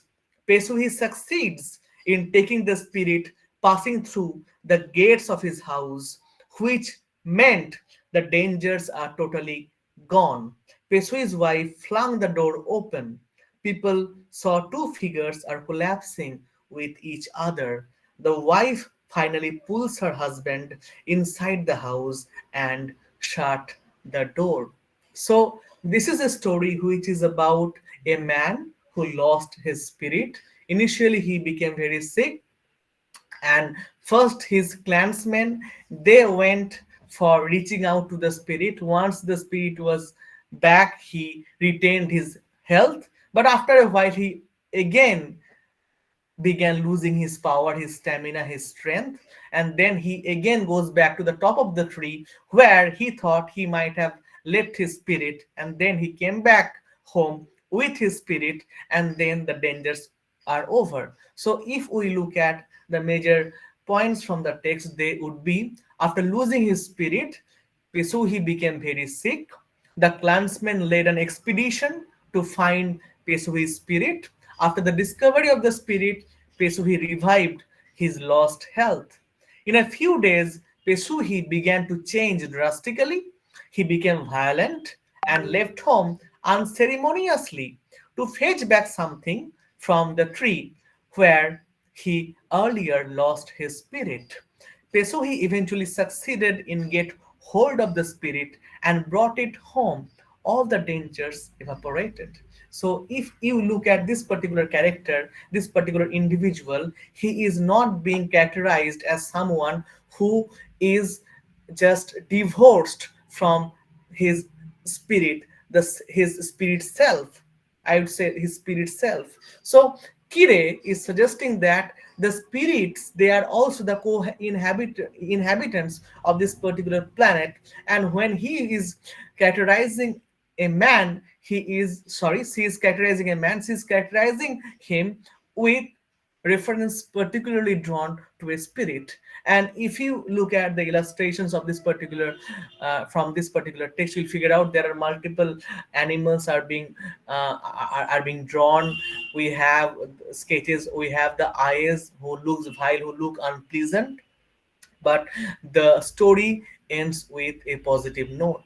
So we'll go to our final text, the final source which I have referred to, which I've included in my talk. We have the next slide, please. And this is something which I mean I think where the culmination of the text itself reaches, and the title of the story is "The Man Who Became a Bear." So this is very short, and the narrative is very quite short. The story begins with the confirmation of a missing man inside the jungle. The story in the initial lines provides a gripping description of the jungle with references drawn to various creatures. The clansmen of the lost man began minutely exploring the forest to find him, but but the search did not bear any fruits. Anyone who gets missing in the forest is usually found a few days later. For example, one individual got lost from the village. His name was Vilhu, and Vilhu's younger boy was found 2 days later after he was missing. The saint from the village, insisted upon the predicament regarding the lost man. The seer even foregrounded the fact that if he is found late, he might no longer remain a human. So if someone is missing, we need to find him as early as possible. Otherwise, we might lose him. This was the conception. After a relentless search for 4 consecutive days, the search was called off. After a prolonged wait, the lost man, by half walking and half crawling, manages to reach his house yard. But the setting has been completely changed. So the man has gone to his house, but the ambience has been changed, the environment has been changed. He called out his wife, and then he realizes his voice has changed. As the sun rises, he looks at his feet and figures out that he has a black fur which has covered them. He even sensed furriness in his lips. Eventually, he recognizes his bear skin. So he then realizes that he got a bear skin. He is no longer a man. And he realizes that he has become a bear. With a bear body, he grew skeptical about his acceptance in the family, in the society. He was confused whether he should act like a bear or he should act like a man. After loitering around for a while, the bear man eventually found men before him. He was excited as he was anticipating help from men because he encountered people from his own species in the village. So he was thinking that he might get some help. But all of a sudden, what happens? A bullet pierces into his abdomen. He reared back and cried, "Stop, stop, stop." The next bullet pierced into his chest and exploded in his heart. He kept roaring, "Don't shoot, please, don't shoot. I'm a man." One of the shooters then suspected him as the missing man. The clansmen from the villages were summoned following this particular cry. And when his wife came up, she figured out, she pointed at the scar spreading across his right shoulder like a silver arrow. This is the scar the lost man had received at the end of a bayonet in the First World War. And this is how the bear got killed. And this is the story which I think has the most telling closer from the collection, where it is being suggested that how we treat these animals. So if we just look at the graph of the text, we'll figure out these 3 important aspects from the text. The villagers eventually fail to find a fellow villager who is lost in the jungle for a long time. A seer envisions a terrible future for the lost man. The lost man turns into a bear and being shot by goons and killed. Now, if you look at the illustration, you will also figure out that I mean there are two bears in the picture, and there are also some other animals that are being referred to. We have a bird, we have some I mean, we have the leaves, and the bear is screaming. I mean, if you look at the illustration, you'll figure out there are red patches on the cover of the page, which looks absolutely, I mean, very, very, uh, uh, let's say, touching. I mean, and at the same time, we could figure out the agony of the bear who is about to die. So this is the text where story where Kire focuses on how the man became a bear and eventually he got killed. So these are the stories which we do not normally find in mainstream academia. But what I figured out that when she wrote this kind of text, what might have harbored her to write in this manner. And before we begin with the cultural, or let's say the textual analysis of these stories, I would like to focus on this particular terminology, eco-criticism and eco-critical reading, and then we will get back to the text once again, and I will focus on how this uh, perspectives could bring light into the reading of Kire's magnum opus, The Rain Maiden and the Beer Man. Now, what is eco-critical reading? I mean, and there are two questions that might pop up in our heads. What is eco-criticism and how to define eco-criticism? Now, the term eco-criticism was initially used by William Ruckert in his notable essay titled Literature in Ecology, an experiment in eco-criticism. This essay was published in a volume by the title of The Eco-Criticism Reader, Landmarks in Literary Ecology, edited by Shedil Glotfelty and Harold Fromm, in 1996. Ruckert deliberated upon the idea of ecology and how the discourse of ecology is connected with literature as a body of knowledge.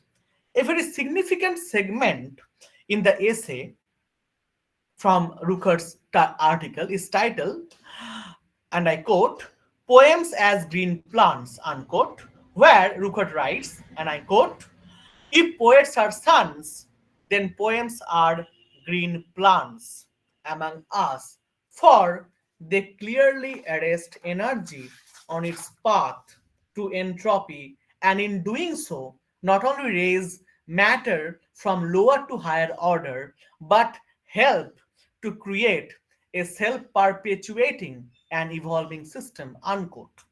Shedel Glotfelty provided, for the first time, an elucidation on the term eco-criticism, and she suggested, and I quote, that eco-criticism is the study of the relationship between literature and physical environment. I'm repeating, eco-criticism is the study of the relationship between literature and physical environment, unquote. And he, in the introduction of this book, the Eco-Criticism Reader, he provides a number of questions, and I am referring to one of them. I'm quoting, eco-critics and theorists ask questions like, and I quote, how is nature represented in this sonnet? What role does physical setting play in the plot of this novel? Are the values expressed in this play consistent with ecological wisdom? How do our metaphors of the land influence the way we treat it? How can we characterize nature writing as a genre? Unquote.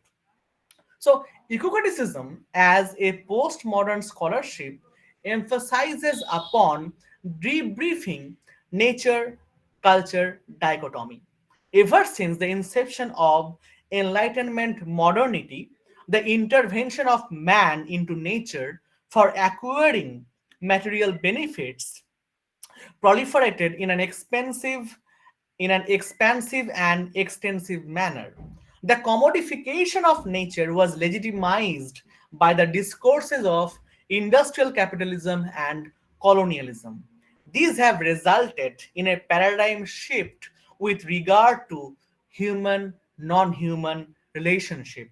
The notion of human non-human relationship is one of the fulcrums around which Kire has substantiated her storytelling.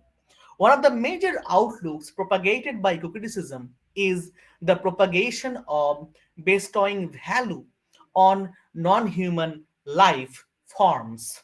This is why the concept of ecology accounts to be of prominence, which proposes, as per Barry Commoner's phraseology, and I quote, everything is connected to everything else, unquote. So, if we are to make an eco-critical reading, it means we will be looking on the representation of nature in a literary as well as in a cultural text. We will try to figure out how nature, natural aspects, humans, animals, rivers, mountains, whatever we might think of nature as a metaphysical idea, as an as our surrounding reality, that is being represented. So the task of eco-criticism is examining the examining not nature as such, but rather the representation of nature in literary oeuvre. Because from the very beginning of our lives, we have come across multiple poets, multiple novelists, multiple artists who have been given the accolade of being a nature lover. But if you think carefully, we have always glorified the rain. But while we are talking about the rain, we do not talk about the mud. Okay, while we are talking about the mountain, the range, the beautiful landscape, we do not talk about the inhospitable occurrences that might occur in those places. So eco-criticism challenges this bias, this biasness with which we have tried to interpret, or let's say visualize, nature from the very beginning of our lives. So in this particular manner, I would like to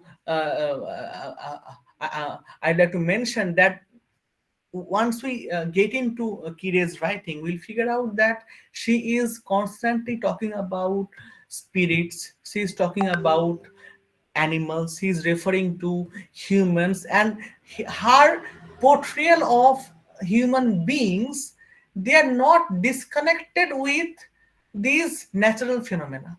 She's referring to the rivers, she's referring to the mountains, she's referring to the forest, and she's referring to the traditional myths which are very much entangled with their livelihood. So she is someone who is constantly acknowledging the presence of the humans and at the same time the non-humans, and they are all entangled. Just as ecology proposes the fact that everything is connected with everything else. So this interconnectedness is something which we could find out in each and every text from this particular collection. And on the basis of this analysis, I have figured out that there are two aspects which are very much important in in deciphering how she has how she has crafted the narrative. So would you have the next slide, please, Bhakti? So the if you look at the poetics of Kire, the poetics of Kire, that just as Rain Maiden, I have taken that example of Beer Man. So when you think of Beer Man, you can think of Gulliver's Travels, the Who He Names. You can think of the Greek mythology where they talk about centaur as horsemen. So we have, right now we are also in an era where we are inviting robots. We have Donna Haraway's uh, conception of the cyborgs. So these things are coming up, and in a postmodern ambience, the divide between human and machine, the human and robot, that is being questioned every time.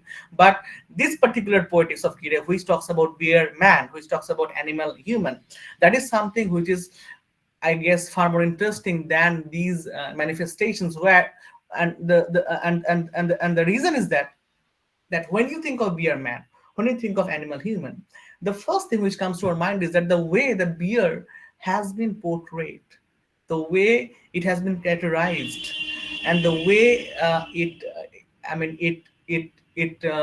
is being illustrated in the text, that is something which challenges the notion of wilderness which we are aware of. The reason why beer man, or the picture of a beer man, the picture of the beer startles us is because of the fact that it digresses from the mainstream representations of wilderness which we have come across from the very beginning of our lives. And the second point is that human spirit. When she's talking about humans, she's referring to the spirits, as if human and spirit, they are both connected, they are both related, they are both amalgamated. And that is where animism comes in. So I will be deliberating upon human animal ethics, and I will be talking about animism. And then I will be trying to connect animism with deep ecology, which is one of the foundational premises of eco-criticism. Could I have the next slide, please? So, when we think of the human animal, the chief concerns to be considered from the text, they are human animal ethics and animism and deep ecology. So, as per the phrase eco-critical reading is concerned, I am just focusing upon these two aspects from the text because I think they are connected vehemently with the craft of Kire. Can I have the next slide? So, So, human animal ethics. So, when you think of human animal ethics, animals are associated with wilderness. But if we examine carefully, wilderness narratives employ a gendered hierarchical distinction between wild animals and domestic animals. There is a sharp contrast in our perception regarding predators and lenient pets. Zoo and wildlife documentaries predominantly shape our conceptions regarding the ways animals behave and dwell. These perceptions have also influenced literary and cultural representations of animals in mainstream writings, which can be one of the reasons why Kire's crafting of the narrative startles readers on multiple occasions. Humans have always been projected as inhabiting an insurmountable line against the wild animals. This separation has been literally and metaphorically justified in cultural representations. I'd like to refer to a book by Eric Fudge. The title of the book is Perceiving Animals. It came out in 2000, where he traces this dichotomy. This book focuses on an anecdote of an individual named Alessandro Magno who visited a beer garden on the South Bank in London in 1562. The writer focuses upon how people are deriving pleasure out of watching animals being torn into pieces, and animals like bear, horse, monkey, bull, they are being baited. The writer deliberates upon the fact that humans need to affirm both their supremacy and separation over animals.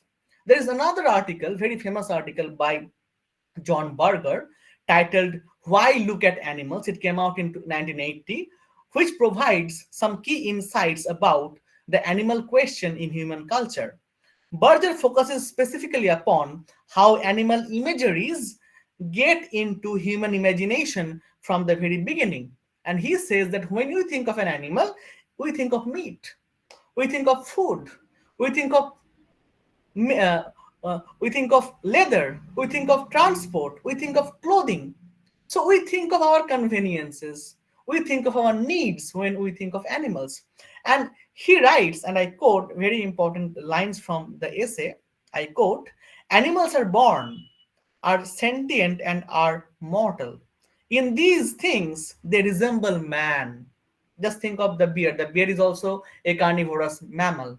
We men are also mammals in their superficial anatomy, less in their deep anatomy, in their habits, in their time, in their physical capacities that differ from man. They are both like and unlike, I unquote. In recent times, zoo culture posited a clear cut boundary between us and undomesticated animal. Berger also argued that in a zoo, animals became objects of our imperial gaze. The distance which we advocate by looking at them from a distance reinforces the alienation we underpin. Ecological discourses emphasize upon the need to rethink human animal borderline in a significant way. So, when we think of human animal ethics, I think we need to, let's say, consider on these three aspects very carefully. An assailable line between humans and animals that has to be questioned, that has to be rethought upon. Human supremacy and separation of animals that also have to be reconsidered, and animals as objects of our imperial gaze that has to be pointed out. So I have tried to just paint, I mean draw a picture of how we visualize a beer. Can I have the next slide?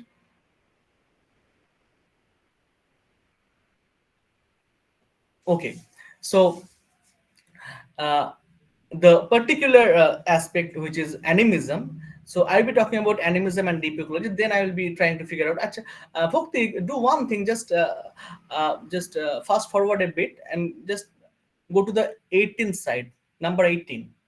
Open that. Yes. Then we'll get back to it. Now look. Now if you look at this drawing, okay, when you think of a beer, we think of a beer from this particular standpoint where the man, or let's say the individual, or say let's say that human being is standing. There is a clear cut separation between us and the animals. Okay, so beer man, someone who is humble, someone who is crying because as Rain Maiden left him, he became very, very fragile. I mean, these kind of descriptions, they are not. I mean, we just can't. We don't come across these kind of deliberations as such. But if you look at the distance between these things, that how we perceive animals, this this distance, the separation, that is arbitrary, and at the same time that is unconquerable, because we cannot be them and they cannot be us. But we need to figure out that this distance is something which alienates us from the animals, which also substantiates our supremacy over the animal. So this particular line, this particular separation, that has to be questioned, because if we are to think of a better future, we need to think like a mountain. Now, why do I say that we need to think like a mountain? I am referring to Aldo Leopold, very famous book, Thinking like a Mountain, where he suggests that we humans, we are not part of a social community, but we should be thinking of ourselves as part of a biotic community.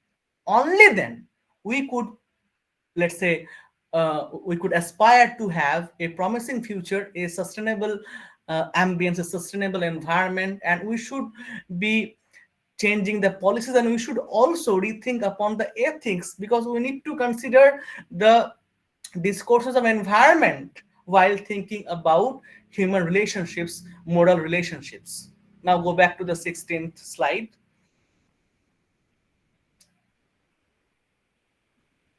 So animism.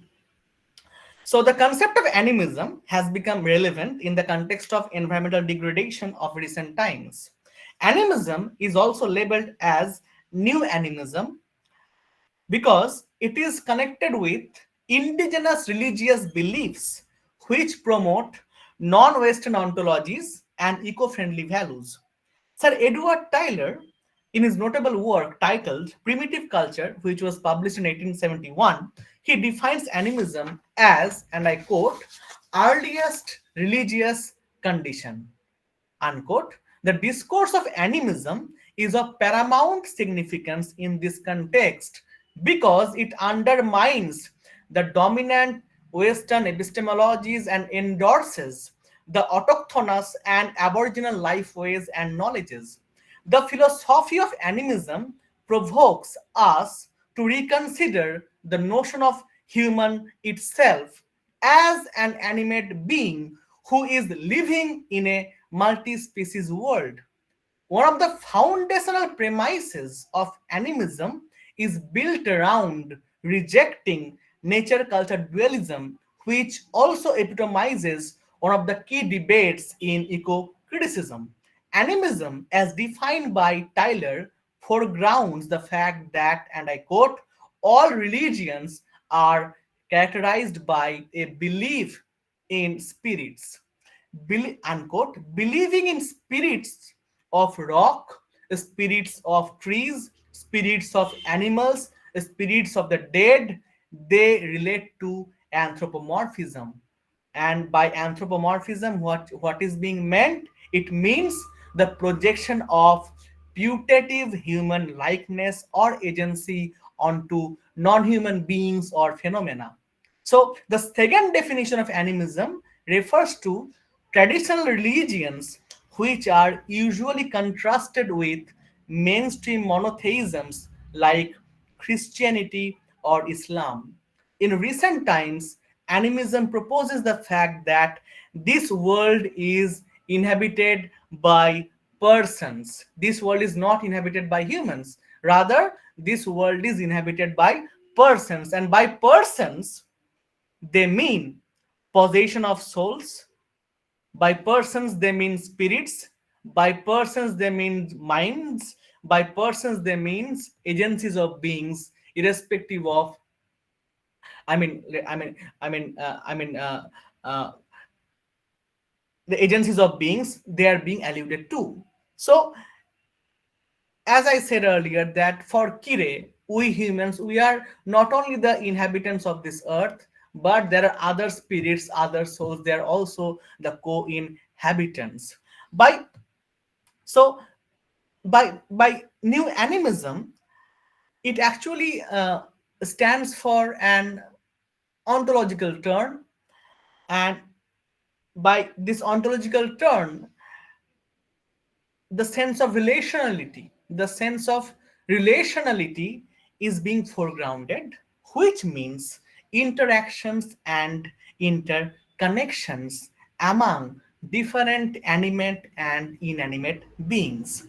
Animist ecology in this critical juncture is important because it promotes interacting relations which indigenous religions subscribe to. So these are the main three aspects of animism. Now, can we have the next slide, please? And this animism is very much connected with deep ecology because the philosophies they differ to some extent on a bit, but they are connected. Because the term deep ecology was coined by Arne Nice, a Norwegian philosopher. Deep ecology is one of the most influential philosophies in environmental studies. Deep ecology believes in fundamental interconnectedness of human, non-human life forms, and the basic premises are: number one, human and non-human life forms have intrinsic values. Values do not depend upon the usefulness of non-human world for human means. The second point would be humans have no right to systematically destroy the richness and diversity of nature to satisfy capitalist gains. Humans should be respectful to each non-human life forms on this planet, and the most important aspect of it would be anthropocentric ideologies should be discarded for better future. So deep ecology suggests that we should be harboring equal treatment for both human and non-human life forms. We should have the care and concern for every living being, and the respect for natural landscape means we should be respectful towards the rivers, the mountains, and everything. So these two particular aspects, one is that human animal ethics and the other one is animism and deep ecology. I think they are very much prominent. These concepts are very much prominent in order to analyze Kire's writing, because she has translated the Naga folk tales. And I mean, I was watching an interview of her with Preeti Gill, and she was telling that I am a believer in spirits, and I have encountered spirits in my real life. And since Naga culture, Naga religion, they are Christian, and they say that Christianity fits into us because what we have done is that we do not follow Christianity as a monotheistic religion, but rather we have tried to nativize Christianity. So it fits into us because we consider the natural landscape to be part of our life, of our livelihood, and they inhabit the place as much we do. So this is why I think these stories, they provoke the idea of animism. They talk about that we should be rethinking upon our human animal relationships. And one of the very profound connotation which I found that can be related, or let's say that can be referred to in this particular context on my talk. Can we have the next slide, please? Not this one. Yes. So yes, this one. Yes. So I mean, this is a quote from Wilkinson's article, which is titled as "Is there anything such animism?" If I'm not mistaken, where he write this particular statement, which I found very crucial and very relevant for this talk. And he says that the Earth crisis is actually a spiritual crisis. So by spiritual crisis, he's trying to figure out that we need to revive our old religious order, the traditional mythologies, and the respect for nature, the veneration for nature, which is which actually thrive upon rejecting this nature culture dualism, etc., as such, and the rejection of modernist ideologies as such. So if we could let's say do something to carve out this spiritual crisis, then I think that earth crisis can also be crumpled up, and we could have, or let's say we could envision a better future. So I am concluding by my talk, but before I conclude, I would like to refer to the books which I have referred to for this talk, which the readers, the audience can also have a note of. This is John Berger, Why Look at Animals, and these are the title of the books. I'm not dictating them all, so I hope you could see it out. If Abhijit suggests, then I could definitely, I would share the PPT in a PDF format with Abhijit so that it could be shared with the students, so that they could have a look of the book on the books that can be read for their further studies and research. In the next slide, go to the next slide, Bhakti.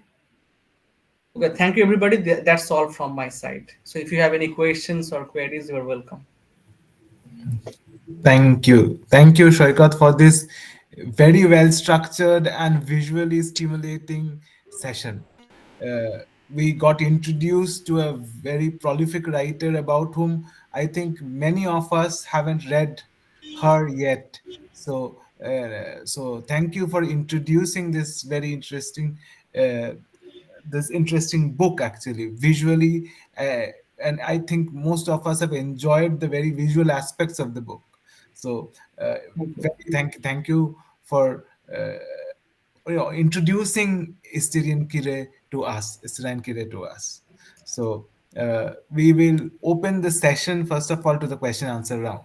So anybody who is willing to question can unmute themselves, and Bhakti, you can stop the presentation. I will thank Bhaktivinoda Brahman for doing us a favor by sharing the presentation. Urjit, I have a question. Am I audible? Yeah, you're audible. You're audible. Okay. Okay, first of all, okay, I am the HOD from the Department of English, Jalongi Mahavidyalaya. Namaskar, And sir. I thank you, Shoikat sir, for such an illuminating lecture. First of all, I have to confess that I have not read Esther and Kiri yet, but thank you for Please picking my read, please interest. read, please read, Yes. please And read. now I am going to read her, definitely, Please yes. read. I mean, So my, I was also not very much familiar with this northeastern readings, but if you just go through their writings, you'll figure out, since I did my MPhil and my PhD, and both of them were very much connected with postmodern scholarship, I figured out that what we have known about the nature, or let's say our ideas of nationalism, our idea of human culture relationship, human nature relationship, all these things, they I mean, we know very little about the margins actually. I mean, the way they have written down their experiences, and as I have referred to the three books at the very beginning of my presentation, that the Naga life, which is absolutely incredible to read, which talks about how the British people came to subdue them, and how the local people, they were engaged in an insurgency. So I mean, these write-ups, they will illuminate you regarding the local people from Nagaland, and how biased we actually have been regarding these mainstream representations with regard to nationalism, with regard to the statist ideology, with regard to history, etc., etc. So you'll figure out. I mean, they need to be reworked upon. They need to be researched upon. They need to be rethought upon. They need to be reconsidered upon. I think they should be read by each of us. That is so true. That is so true. Yes, sir. And anyway, I have there are so many interesting stories. Yes, Uh, sir. One particular story struck me: the man who became a bear. The Huh. man who became a bear. Yes. So I haven't read the story, of course, but what I got from your lecture, that this story involves a man becoming one with the wilderness, only to face violence and death at the hands of goats. Right. Yes, Okay. yes, yes. So does this narrative in any way comment on the tension between human civilizations, encroachment on natural spaces, and the destruction of harmony within ecosystems?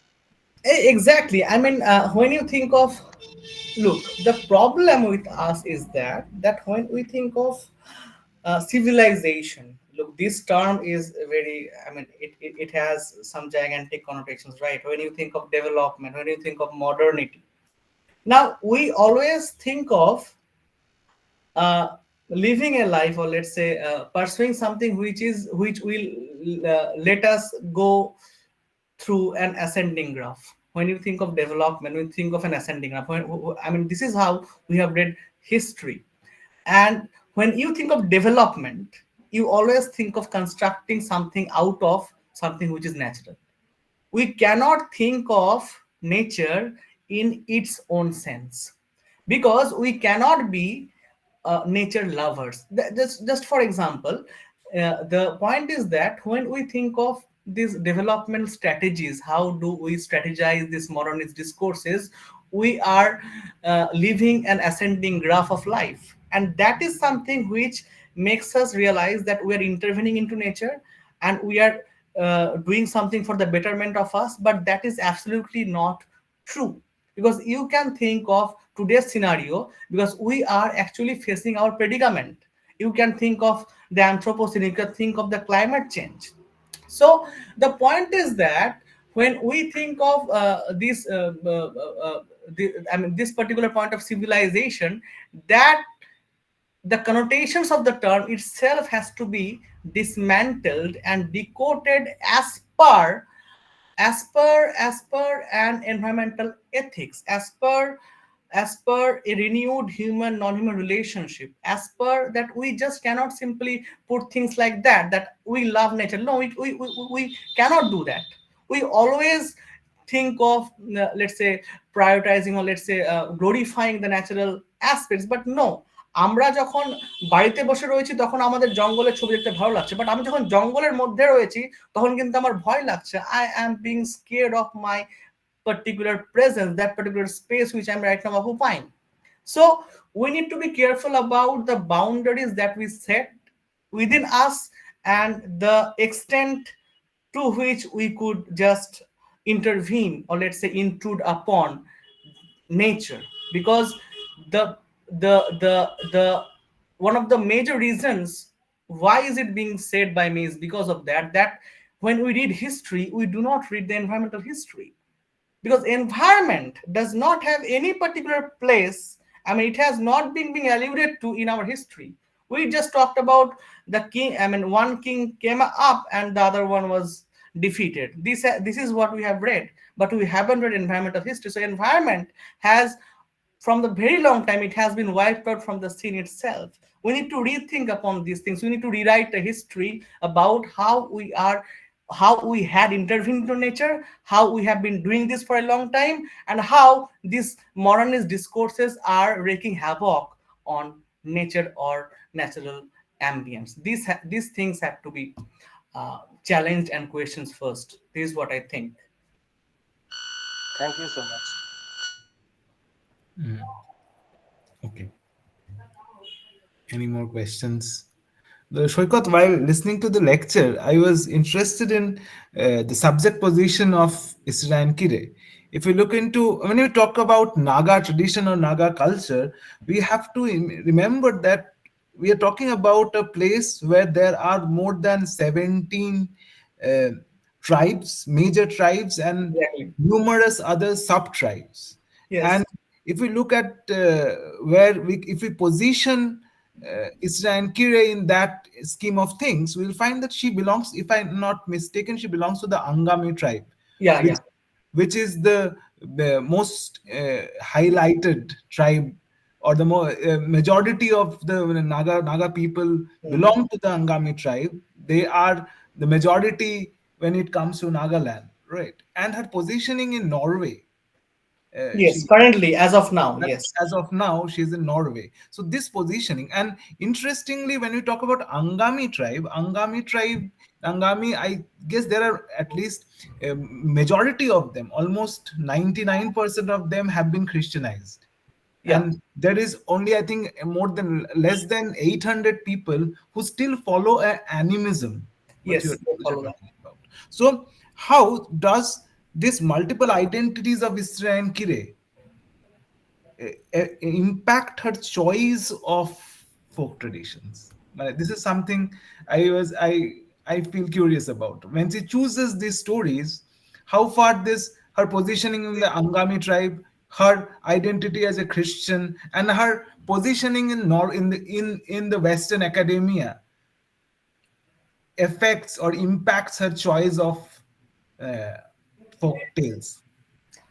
Actually, I mean, I was listening to one of her interviews where, where she said that she was, if I'm not mistaken, she did journalism first, and then she became an avid reader, and then she figured out that she had a knack for writing.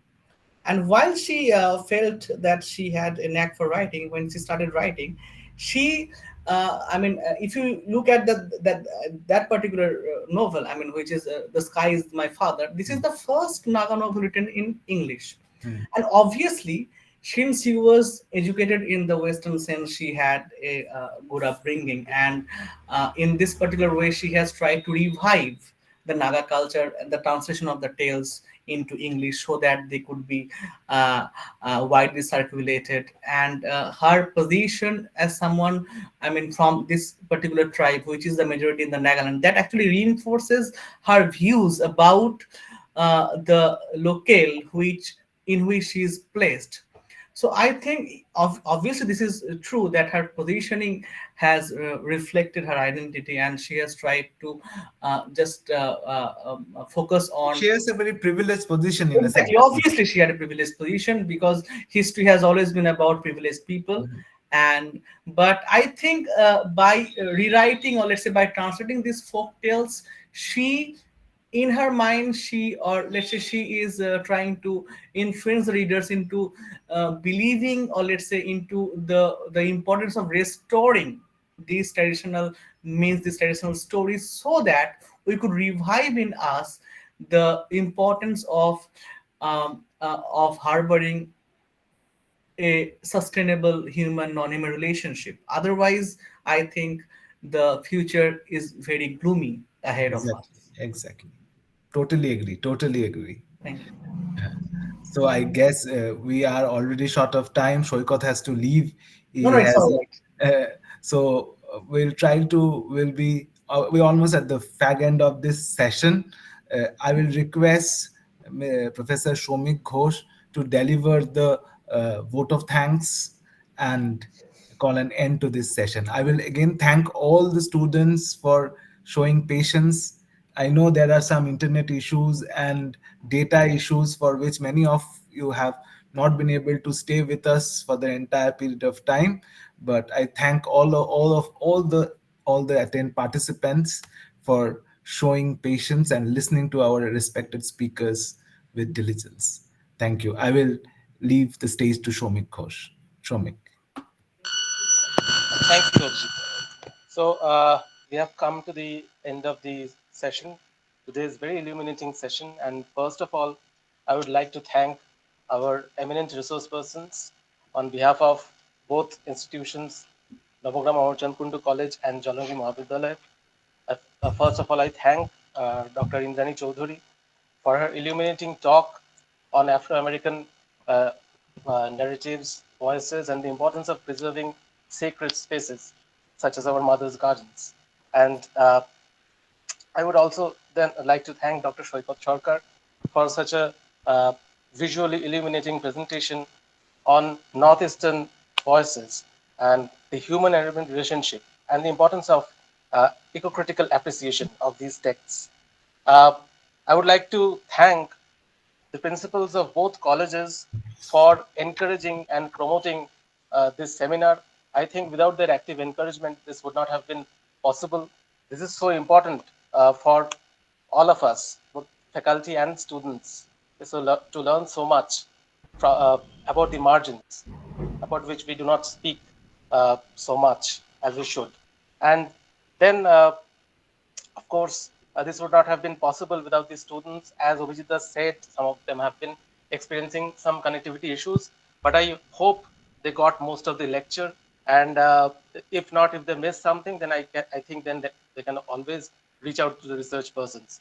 And finally, I would like to thank also Abhijit Bhattacharya and all staff of the Department of English, Navogram Amarchand Kundu College, and also my department, uh, the colleagues of my department in Jalangi Mahavidyalaya, and everyone who is involved with this seminar.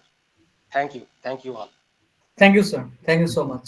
I guess this session, for those who have not been able to attend or those who have to leave the session midway, I guess there would be a recording of this session Yes, which sir. will be uploaded in the YouTube channel of Navagram Motsat Kundu College. You can always go back and listen to the sessions. And there is a feedback form that has been shared in the group, in the message box. I'll also share the same feedback in the WhatsApp group of the students so that they can give their valuable feedbacks. And again, thank you everybody for attending this webinar. Thank you Shoykot, thank you Indrani for attending this program. Thank you. We look forward to meet you soon physically in our campus. Thank you. Thank you. Thank you.